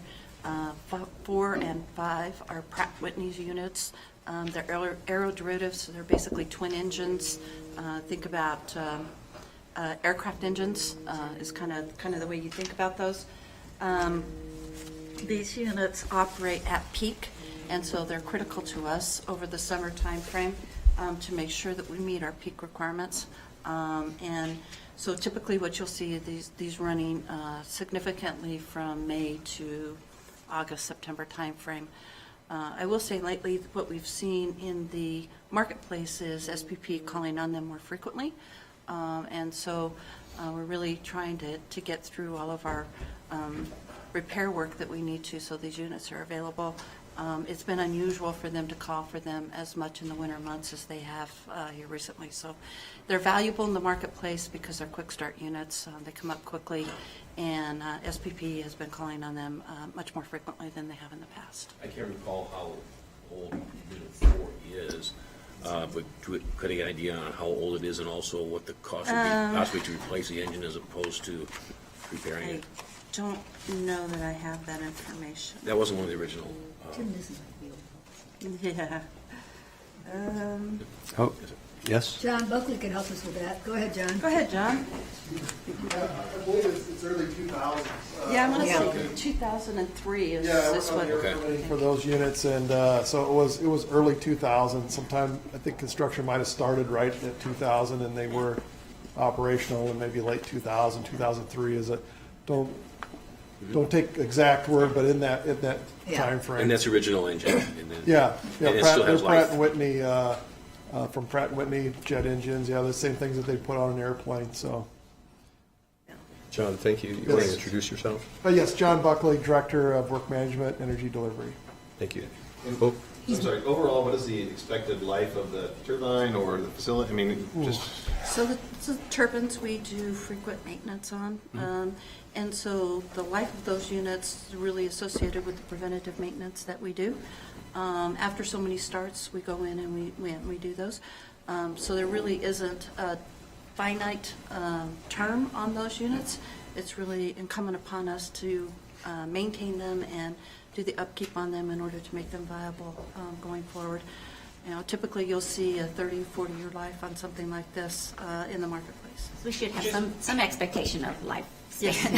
There's some expectation of lifetime, although things change significantly. A lot of these units were designed back in the 90s, where we didn't have as much energy market integration, and they were designed to run and to solve peak issues locally when you had balancing authorities that were local. And now that we've expanded, these units are used in a different way that they were originally planned for. So I think the life expectancy is also changing as we're using them in a different way as the markets continue to evolve and we integrate more renewables and we call on them more frequently, and so all of these factors change from the original specifications to what the reality is today, I would say. So these units will typically, as you see the wind come up at night, we don't need these units. As the wind will die down during the day, they'll bring these units up to cover that deficit. So because these are quick start units and they come on fairly quick, the marketplace calls on them to help backstop the wind.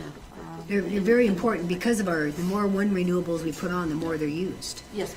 Yeah, we really need that. That's really what we're seeing in the marketplace. You know, the SPP marketplace is obviously a very large marketplace, and there's been a lot of additions recently of wind and solar into the marketplace that really make these units much more valuable. And it's not just for the energy, so you also have voltage support that you need during certain times of the year, and they help provide that when is needed.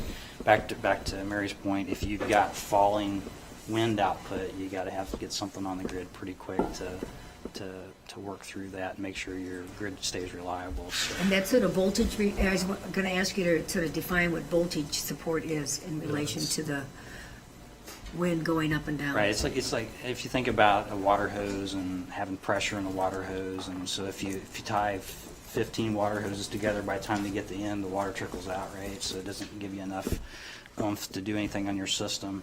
So voltage helps keep that pressure up, and if we use that as an analogy to make sure that you don't have anything that collapses. So you have to keep your pressure up at a certain level to maintain good system reliability. So you use these units to help with the voltage support, is what you're saying? We use all units, but these come on relatively frequently. In order to shore that up. But all generation provides some level of voltage support. Yeah, we've seen about 1,000 megawatts, give or take, so don't hold me to that, from the Missouri River of capacity that has left the Missouri River from Fort Calhoun to Sioux City to Council Bluffs, CB, even some, if you follow it all the way down to Kansas City. So we see these peaking units up and down the river being used more for that kind of voltage support. Yeah, as we've shut down Fort Calhoun, other units have been also shut down, other coal units have been Sure, shut down. 1, 2, and 3, and OPPD. Yeah. And that's typically when you hear us talking about the resiliency of the system, we're talking about the capability of being able to inject that where we need it at the times that we need Right. to. So the way that I'm looking at this is as a recall of sorts, although with this type of equipment, the manufacturer does not pay for this. You have another unit that's identical to this. Are we seeing the same sort of failure happen in that unit? So we have 4 units, 4 and 5. A and B. So four twin engines at each one, so four engines. We've seen it, this is the 3rd out of the 4th. So we're looking at preempting the 4th one to make sure that we can get in there and do that. And then we did go in and do a horoscope on that one and did not see the same sort of damage yet. The previous one was in 2016, so this one lasted 2 years longer. And so it's really a function of how often we're using those units, how we're using those units. But we are looking at it to see if we can preempt an actual failure and the kind of damage that we see in this one and get it out and get it repaired much quicker. And Mary, I was going to mention, thank you for in your weekly updates, you've been giving us a report about the Sarpy County units for the past 6 months.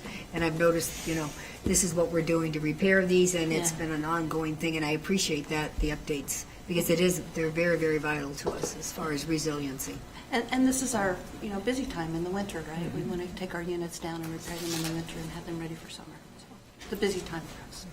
Director Williams? So just in understanding how we make decisions about a repair versus a replacement, do we have a financial analysis tool that tells us it looks like we've passed a threshold of X number of years or X number of dollars relative to the total initial cost? Or how do we make that decision about it is worth it to make this repair rather than it might be time to start considering a timeline for new generation options? We do look at that. We look at the lifetime, over the lifetime cost when we go in and we do these analyses. And typically it's a unit where we're starting to spend much more on it than it is running. That's typically the case. These, in fact, are running more than they have historically, and what we see is because of the value in the marketplace that we can spend more dollars on these than we have maybe historically in terms of repairing them. So we do take a look at that when we make those decisions, but typically it's on the units that are older than these. These are fairly young in their life for this type of unit. We have a capital prioritization, a capital approval process. We prepare business cases. We ask the teams of engineers to prepare a business case. They evaluate the next best option. In this case, could be building a brand new, procuring a brand new turbine versus replacing it, run financial analysis with positive internal rate of return, compare all those. And then we consider external factors. Even though a project may have a positive internal rate of return, doesn't mean that we will approve it, right? There might be some things that we know, hey, it has a positive rate of return, but we know that we're probably going to change this thing X, Y, Z in the next 3 years. Let's revisit that. So there's a robust conversation within the capital approval process. And this is one that occurred about a month and a half ago. And so we did talk about replacing the unit at that time it was decided repairing it was the most beneficial solution for the district in this particular case. And the general go, no-go metric is just positive internal rate of return. I mean, That is certainly one that we look at, but it's not the only one. So we do add, so as I said, we have voting members representing different business units that add their opinion as well. So again, just having a positive rate of return doesn't mean that we will approve it. In fact, the opposite is also true. We may have some capital projects that have a negative rate of return, but we believe that they're really, really important for safety reasons, for other, and so those also get. So there's a qualitative aspect to the decision process, but there is certainly quite a bit of quantitative analysis that leads to that decision. There's a logistics to it too, right? Sure. So what are my options if I were to replace it, and how quickly could I get something like that in place? So there's all that comes into play with it, and that helps support kind of that last point. If you need to have it for this next summer, you know, can you go build something that quickly? And you have to think about all those. I would say that my engineering staff, before it ever gets to the capital prioritization, will take a look at how has the unit been operating, what are the operational parameters, how has it been performing over the last couple of years before we even make a recommendation to take it to and get the capital dollars to repair it. So we look at how the unit is participating in the marketplace as well as how it's performing to help make those judgments. Back to what Javier was saying, that it's a combination of things that we do, not just the financial, but the overall operational life of the facility.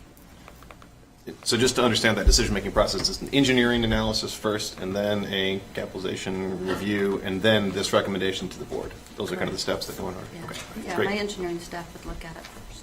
Great, thank you. Good dialogue. Thanks, folks. Any other questions? I believe that it does. That's it. Completes my report. Thanks, Rick. Up next is governance. Tim? All right, governance had a meeting this morning, kind of a quick call meeting. What we really were discussing is the beginning of the year starting, the committees are being formed and all that. So the main thing we discussed was we've got 5 committees now, which would include the nuclear. So you got governance, finance systems, public information, and nuclear. The idea to take the nuclear and merge it in with the systems creates 4 committees. And when you hit the reports, it's kind of, you do the same reports. We could have done that all at once. So it kind of makes more sense to do that.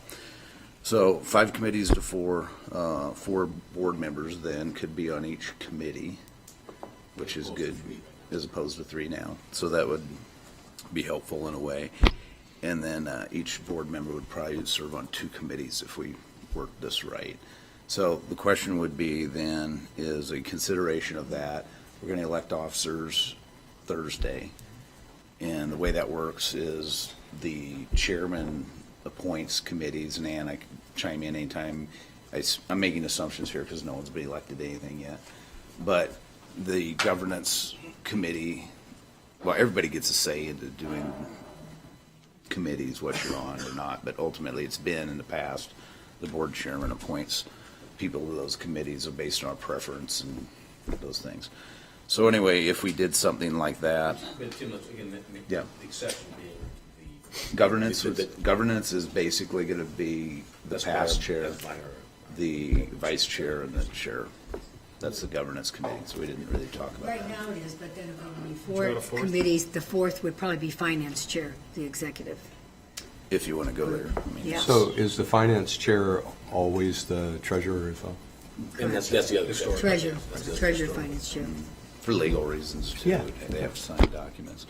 But anyway, there's the issue, is a quick meeting to discuss it, to put all in front of you, if this were to happen, would be after Thursday, whatever is elected, you gotta go out and talk to everybody, pretty much. And everyone has to be on board. If we were gonna do anything, it'd be voted on probably next month. But if there's any recommendations of, hey, I want something else. Yeah, next month. Those would be yeah. discussions too, but I assume I would leave that, well, it won't be me, but it'd be the chair or As far as something. details, see, the reason why this is brought up now, and I have to admit, I'm the one who brought it up, because Yeah. next month is when Thanks. we do committee charters. Yep. So is this the time to do it? now and. To make the change. To make the change. At the same time, we'd have to make some minor changes to the bylaws, as Scott has pointed out, as far as the role and everything. And to get that ahead of time, to do it, to do that. We also brought up the idea of, what people might want other committees and everything. And we thought at this time, if there was anybody who was thinking about a separate committee, that it might be a good idea to make that an interim committee and have people work on that as an interim committee. And if we felt that it was something that, as far as longevity, that we would, later on discuss putting it as another separate committee, the fifth committee. I assume our bylaws give us the ability to create ad hoc temporary committees? Yes. Yeah. The bylaws allow for, Steve. Yes, they do. Bylaw Yes. and governance policies too. I think, do they mention it as interim, Scott? Is that what they call it? Committees under the bylaws, Right. and then underneath the committee charters, there's the option to create subcommittees. Yes, so each committee, any committee chair, each committee can create a subcommittee on that. This would be a pretty quick turnaround, assessment and decision we make, particularly by the newest members, Right. to determine the merits of whether we need to maintain a committee or not, and we understand that. But obviously, it would be much more convenient to do it now rather than 6 months from now, or if not, waiting, a full year to do it. Yeah, I think the one thing, though, here's what I would say is, still chair for one meeting of this committee. Do it. It makes sense to, in our minds, to take disband the nuclear committee and move systems. Okay, if we kind of agree to that, that'd be a good starting point. The rest, whatever you decide, it's whatever we all decide, that's fine. Could do So that later. that was the only recommendation that the committee actually has today, is that, the rest is just And we'll talk. vote on that on Thursday then? No, I think It would be that next month. Would be next month, but I think what we need is the governance committee needs some kind of guideline, but that's the most basic thing. Yeah. That we feel that, I think everyone can kind of That's a agree on. pretty that. obvious. The advantage Mary, is that and there's. Mary handles both of those committees. so- Yeah, the advantage is that there'll be 4 people on each committee, and rather than 3. And there would be more engagement, more people knowing what's going on. So I just have a question then. Between now and then, the committees are kind of, It's awkward. They're- Something to figure out. there's a lag between the committees that are currently in place, and then if we wait until next month before we decide on new committees and who's going to be on those committees. So right now, when the committee gets ready to meet, the chairperson just sends out an email and says, okay, if you want to participate, that's a little awkward. I mean, It is. maybe That's for what the we just did, future, yeah. it would be good to make sure that we have some continuity with the committees, because right now, between now and next meeting, there's really no formal committee structure. There'll be continuity as far as having someone as the chair of the committee. It's obviously, with some of our Yeah, the members idea gone, is. it's difficult to maintain the entire structure, obviously. So this, and short of making the assignments prior to, Usually what's happened before is that whoever the chair is, that fairly quickly they figure out the chair structures and everything. They communicate, the ideas, everybody would give their suggestions on what they want to be, for, what committee they want to be on and whatever. That is usually done fairly quickly, and then you just sort of take for granted that they're going to be on the committee, and if there's any committee meetings ahead of time or that need to be done, then that's done with those people.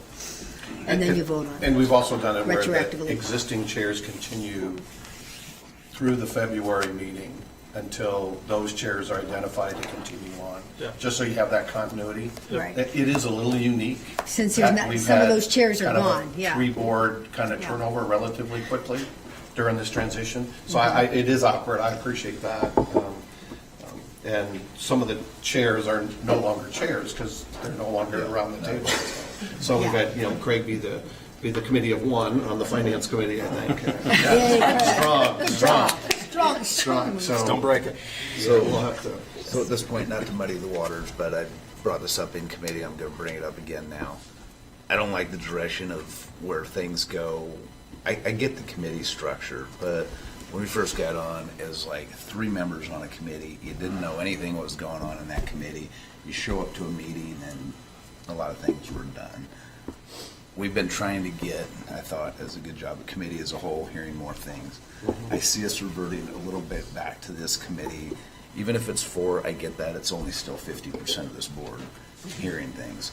And then you turn around and hear it again on this Tuesday, and, yeah, I don't know. Yeah, I just I want to think- be aware of this. I don't like it personally. I think it's hard Right. to make decisions with only knowing half the information of what's Yeah. going on. Yeah. So, whatever we decide Yeah. to do, be It's a good judicious point. when you call a committee meeting, because that's great to work it all out with 4 people, but what about the rest of us 4 that aren't on that committee? Usually it's, I don't think it's a I good think way it's to the operate. committee as far as development, if there's a change in SDs, such as we did Yeah. with SD 7 with environmental sensitivity, we had to have multiple meetings on that, and that was, that was a subcommittee thing that I actually think you would not have wanted in a committee as a whole. You wouldn't have been able to get away from it. And I think that's the situation where you need those subcommittees. and working Yeah, on that's that. right. It's a question about what's the purpose of each What's the purpose of it? subcommittee. That's exactly right. And then the reporting standing out committee. each month as the committee works through, or the subcommittee works through whatever. that Which we item did, is. and then the discussions were just as vibrant with the Yeah. other committee members, yeah. Yeah, but, so, yeah, and I don't know, it's how the senior management team needs somebody that they can talk to. I get that part of it, to kind of get some guidance. But, I mean, unless there's something major going on, I don't know why these committees need to meet as frequently as they do. Sure. Well, it's That's just my opinion. Yeah, go ahead. Well, I mean, I'll pick up the flag. I agree that generally it's useful in the systems committee, for example. I think a lot of that reporting out can go to committee as a whole. There are benefits to having the smaller committee, especially with new board members. They get to go into a deeper dive, learn context, and where those of us who've been around might not have that. So there's that benefit. But overall, I would prefer to see most of the discussions happen in this context. There are also during committee some discussions that we would defer to closed session. So those kinds of discussions, have to happen in the small committee arena. So, I mean, there are some exceptions, but overall, I agree with you, Tim. I think most of them should be done here.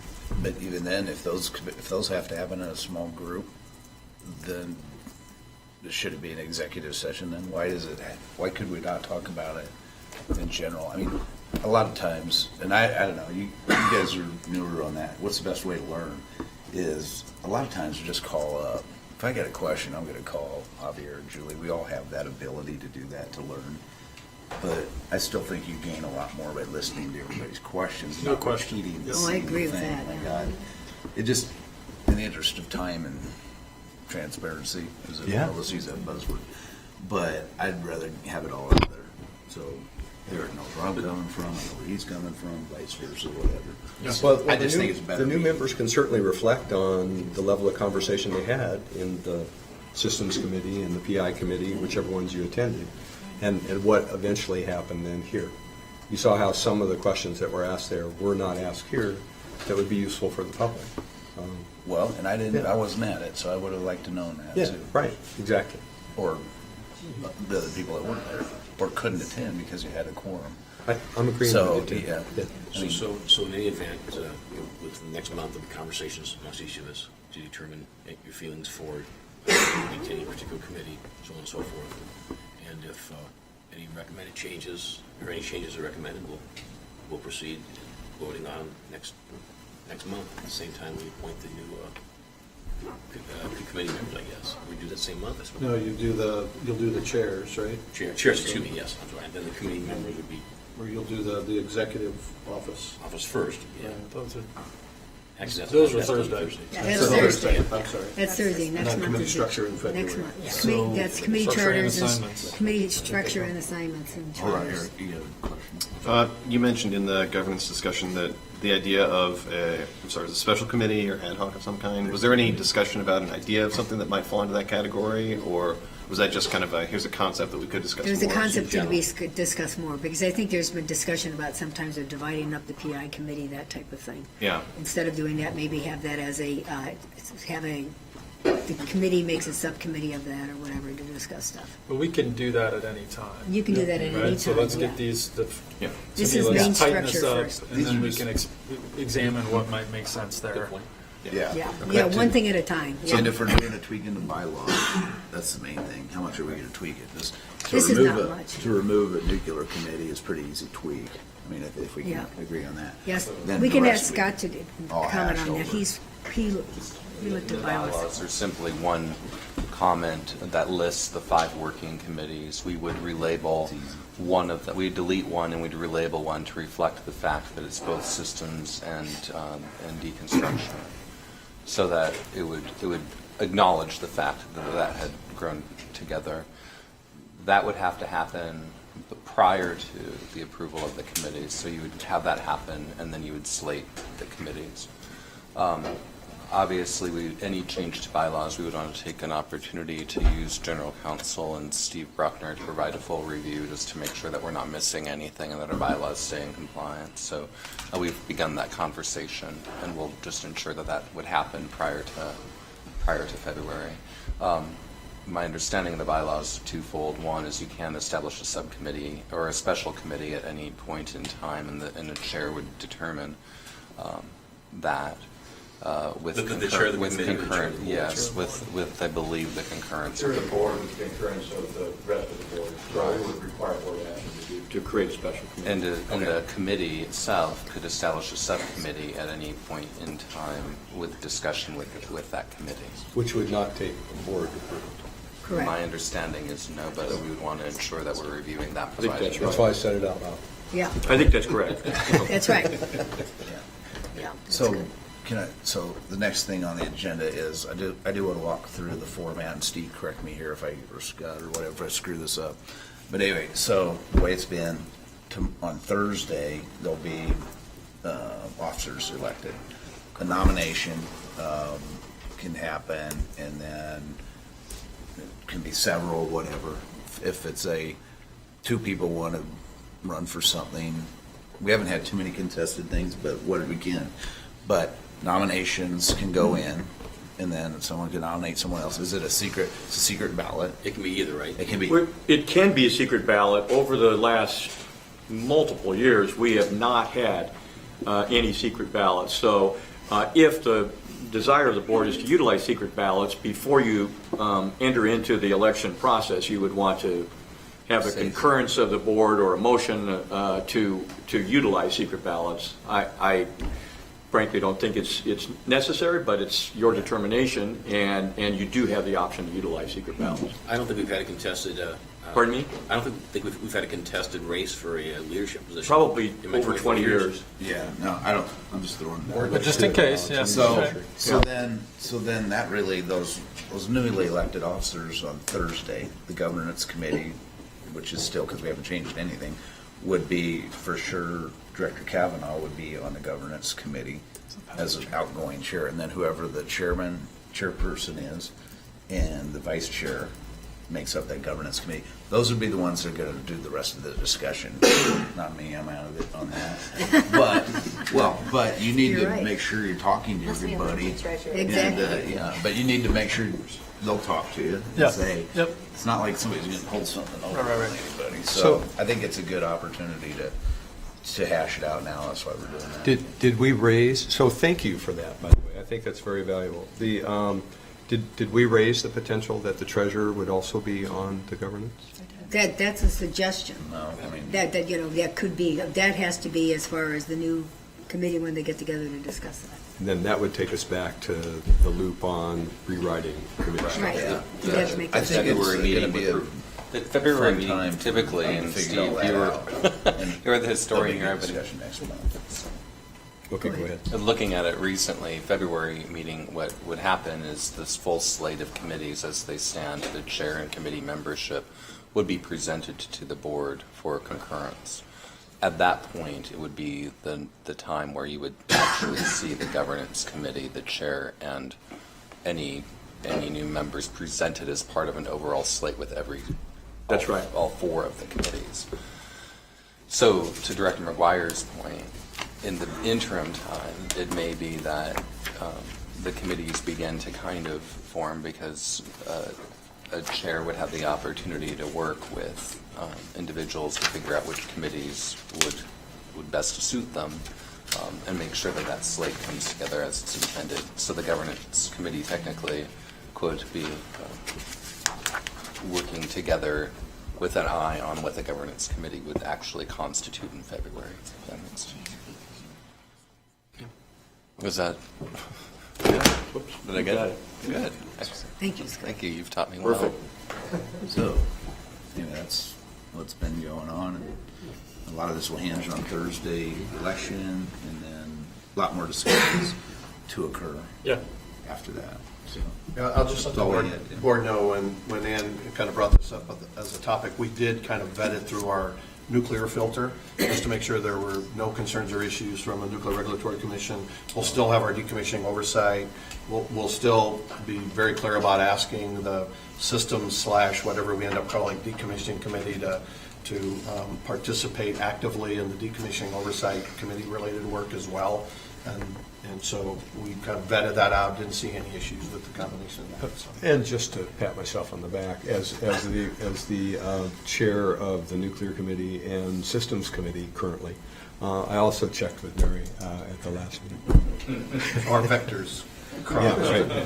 I just want to be clear that nuclear will have to report out in order to make sure that we maintain our regulatory compliance. So we will still, even if there's no report, we still report out. So there would be something like systems management and deconstruction, or something like that, committee, nuclear deconstruction. We'll cover it right. But that would be an agenda item every month on that systems committee would be nuclear. Correct. Yes. Correct. So just making sure we have. Which, once again, can happen at the committee as well. Correct. And there would need to be a review and a combination of the two committee charters to ensure that the appropriate lines of oversight from board to the rest of the work of the organization remain intact. So that would just be part of the process. My only concern about not having subcommittees meeting prior to this meeting is that it's helpful for me to have all the material well ahead of time so that I can think about it, process it, and come and figure out what questions I need to ask. So if we're not having those pre-committee meetings, then making sure that the information that we get from the staff comes well ahead of the meeting, so that I have a chance to talk to other board members or raise questions or make sure that I have full information before I come to this meeting, so that I'm not, sometimes it's easier to ask some of those questions in a smaller meeting where you're not online per se, and so it's sometimes helpful to have those pre-committee meetings just to process. How far out before the committee meetings is the agenda generally available? Not the agenda, it's the supporting documentation. Yeah. All the supporting Not the documentation. It's really all those. 100% agree. We try to get everything in there a week ahead of time. And But yet we see there's changes updates sometimes. the day, We see the updates. day of. Yeah. So just the mechanics. I mean, and we're just people, right? The mechanics are that some of us have full-time jobs. If Some we of were us to, don't, we still some of need us that don't, we still information. want Still need the info ahead of time, a Friday before deadline would give a weekend where you're giving up some of your family time and other stuff. But still, this is the job we all chose and pursued, which means that the question, if it comes back to staff, is going to be Monday only, right, prior to the Tuesday meeting. So, I mean, I would advocate for a Friday end of day minimum. Is when we should get all materials, is what I would advocate for. But before that certainly is not unreasonable. I don't think it doesn't happen that often, does it, that you get information? We've been getting it before Friday lately. I mean, it's much better. No, but I'm saying, But we I get never, updates I over don't the- see tons of surprises. Sometimes you get updates when It could be Tuesday. the final review occurs and we see something that needs to be changed. I would say it typically has not been material, but someone correct me if that has not been the case. So if it is, let's have the conversation. I think our intent would be to try to get it to you before that Friday, or well before that Friday. Yeah, so my quick take, so thank you for asking that question. My perception is that I always do like my final review Monday night just to make sure I didn't miss anything. And there are certainly times when all of my notes are in Diligent, and drives me to crazy. your point, like I need time to digest as well, and they're there, and then So I'll many come in, sync updates. up on Tuesday morning, and then they'll go. Yeah. So how can- that's the one thing that I want to make, that's a pain point for me. But Same I for agree me. with Rick's point. Friday's good because it gives us the weekend to make Yeah. phone calls, to digest, to do whatever we need to do. And that's when I put my notes in, and then on Monday it gets disappeared. Is there anything Diligent can do to prevent that from happening? Because to me, I would that's recommend like, just not keeping notes in Diligent. drives me I We know. had this I know. conversation, yeah. The workaround for me has been to not sync. When I see there's an update, I don't sync it. Yeah. And that way I don't lose any notes. I'd ask a question to you guys, being newer members, because a lot of things have changed, and you're more of the ones that seen the, I think, positive changes on what we've been doing with They don't these know how SDs, positive it's been. SDs and all those things. Nothing against the past, but anyway, these are 6-year terms, for a reason, because it's a lot of complex things. No matter what we do, you're not going to get everything. Sure. I'm really pretty smart. You're not going to get everything in the first 3 months. So let's look at the longer picture. What's best for your time? Sure. There'd be a ton of questions, but am I wrong with that, or do you feel more comfortable after? How long does it take to sink in? A year, 6 months? We're kind of. I mean, I think okay, these I'm guys are comfortable way ahead of because it's ongoing things. It's not. Sometimes you get new information, but a lot of this is just ongoing operational updates. But am I wrong with that? Yeah, no, I'll fully admit that I'm probably still not comfortable. But I think that the first year is, because it's the first time you're going through every single process, and then that second year, it gives you the opportunity to reflect back on, we had this conversation a year ago, here's what we discussed. So it's that first year where you're just drinking through a fire hose. Right. And, Scott and I had an offline conversation about what some training opportunities for the board, and I think in many ways that's just as much about the formal nature of understanding the industry and OPPD, but it's also the informal, sort of the ways in which we work that aren't written down. And those, in many cases, can be just as important. And those are things that we, at this point, can only learn through conversations with one another about, basically just what we just had. This is how it's worked in the past. Here's how the elections are going to work. And I remember for me, the first time going into the January board meeting, I was like, what's going on? Who's getting elected? When did this get discussed? So to me, I think those are the opportunities for us as a board. One more point, guys, on the rare occasion we get information, I don't say at the 11th hour, but relatively close to the Tuesday committee meetings. Those are the committee meetings, not the board meeting. And in effect, that's when any questions you still have would be the appropriate time to get the answers and get everything hashed out as far as which way you want to proceed on Thursday. For a while, we had one-day meetings. We had committee meetings early in the board meeting that afternoon. And there was some criticism about the old 11th hour information coming in. That was short. I told you. Yeah. So, but that's just an example. The committee meetings are the time to hammer things out and ask any questions you have. Yep. And I'll just reiterate, our intent will be to get you information, certainly the Friday before the board week. And then if we don't have a committee meeting scheduled, and all of a sudden an item comes up that's critical that we need to, we'll make sure that the respective VP gets some contact with the individual board members, just to say, here's the situation, here's what's happened, here's why we didn't plan on it coming this month, but because of some other circumstances, here's the issue. And we'll brief the individual board members and let them know who else we're briefing as part of that committee. And whether that's through a conference call or whether that's through an individual contact, we'll make sure that we. And that has happened, and that's been very good. Yep. Yeah, It has I happened. understand your concerns. I appreciate Much that. better. We'll try to make sure, I think we've tried to do internal processes and make changes in our internal processes to make sure we can commit to that. I think it's gotten better. I think it Yes. has really gotten better. It really has, Christie. Yes, agreed. But message noted, taken. So. One more thing that probably wasn't on there, but so when we do, when we got to make a big decision, usually you don't make it in a month anyway. These are like a quarterly. It goes. You've seen it. I mean, it's kind of a long, drawn-out process to change something here, which is fine. So it's not like too many times you got to make this tough decision from Tuesday to Thursday. Yep. We're going to buy the boilers. We're going to run the business. Those are just click yes. Ask good questions. Don't get me wrong. But those are just routine things, but the big issues that come up that are controversial usually take months, right? So, on some of those, what I'm getting at, when we have our Thursday meeting and we discuss some of these issues that are public related, more with the public, I'd like to discuss them more on Thursday, hold them over a month, instead of the Tuesday. I don't want the Tuesday meeting to turn into our one public meeting.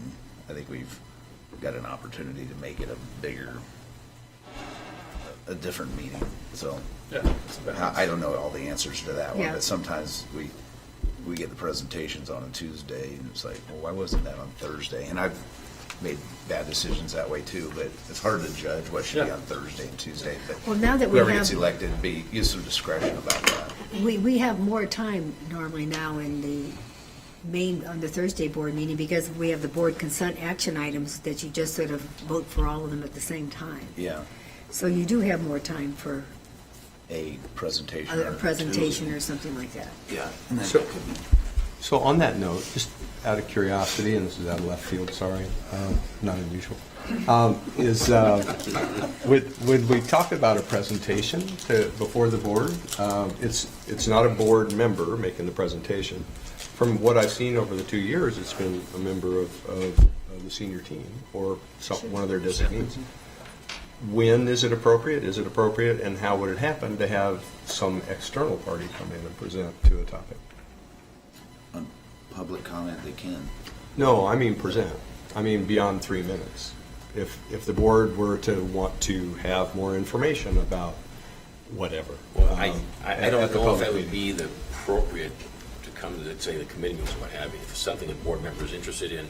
To the Thursday particular, meeting, yeah. To either meeting. The Thursday meeting, obviously, is limited to 3 minutes. As far as bringing in the outside speakers, if you will, on Tuesday, I don't know if we want to start doing that. On Thursday is what I'm saying. No, on either day. On either day. I think the conversation that we have had on this educational component is, let's think about what are those educational pieces that would be of value to the board. And then let's figure out what that plan is, and it could be separate than a committee meeting, separate than a board meeting, right? Could be a retreat or. Could be a retreat, or it could be a couple times a year where that we begin to take on 2 or 3 different topics, a pretty deep dive in that regard, just to get some common understanding of whatever that topic is. Sure. Well, the scenario I envision is this. I mean, if you look, if the board is about to vote, and there is a topic in front of the board, and say, for example, a member of the board, to reinforce a point, says, hey, management, come up and tell us, board, about this one of the 2 options. Where is the opportunity for another speaker for the other side to come up and tell the board about another option? Well, we assume, we hire these folks to do a job. We assume before they make a recommendation on a particular item, they've done their due diligence, they've consulted with the experts if necessary from outside the organization or within the organization. And when they come up with a recommendation, we can certainly ask questions.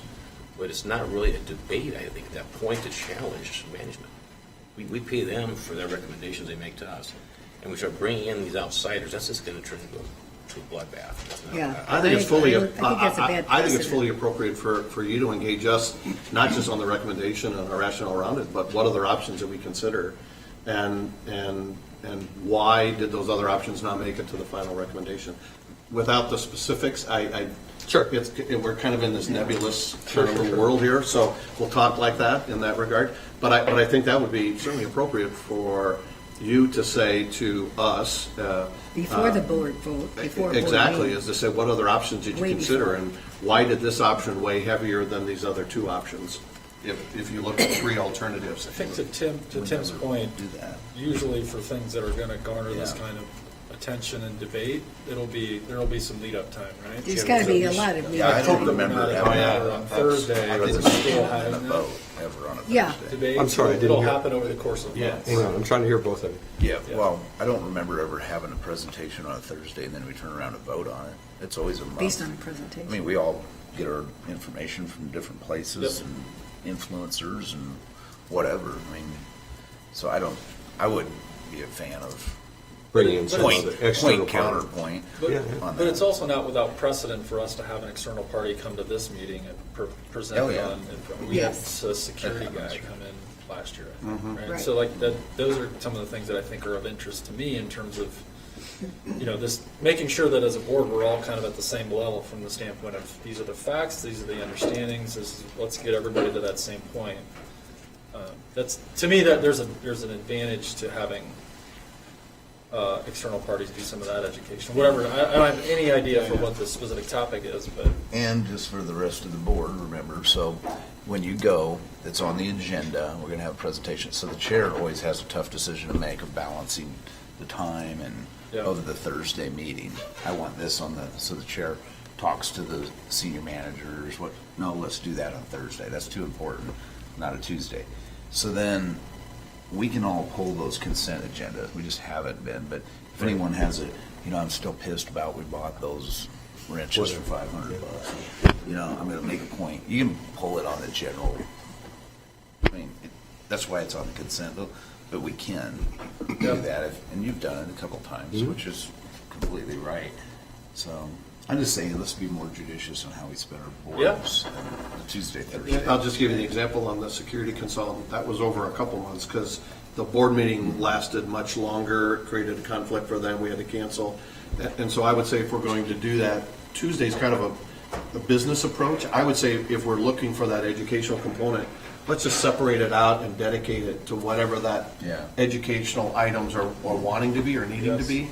So we have the right time to do it. So you're not forcing through because people have to leave at 4 or 2 or 1 or whatever that may be. So what are you saying? When you say separate it out, what does that mean?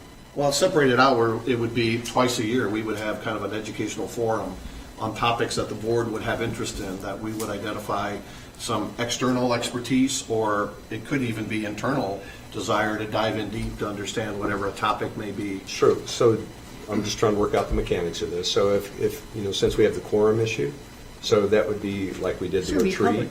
I mean, we just set it up. Still a public notices. Still a public notice. But separate from the Tuesday, Thursday. Yeah. Correct. Yeah. All right, well, that's a good discussion on a lot of moving parts. That's all I have. Governance. Okay, we have 2 items that we're going to discuss in closed session. I'll point out to the folks that are here that, for the public, that at the conclusion of these items, we'll make a motion to come out of executive session, and that will wrap up our meeting for today.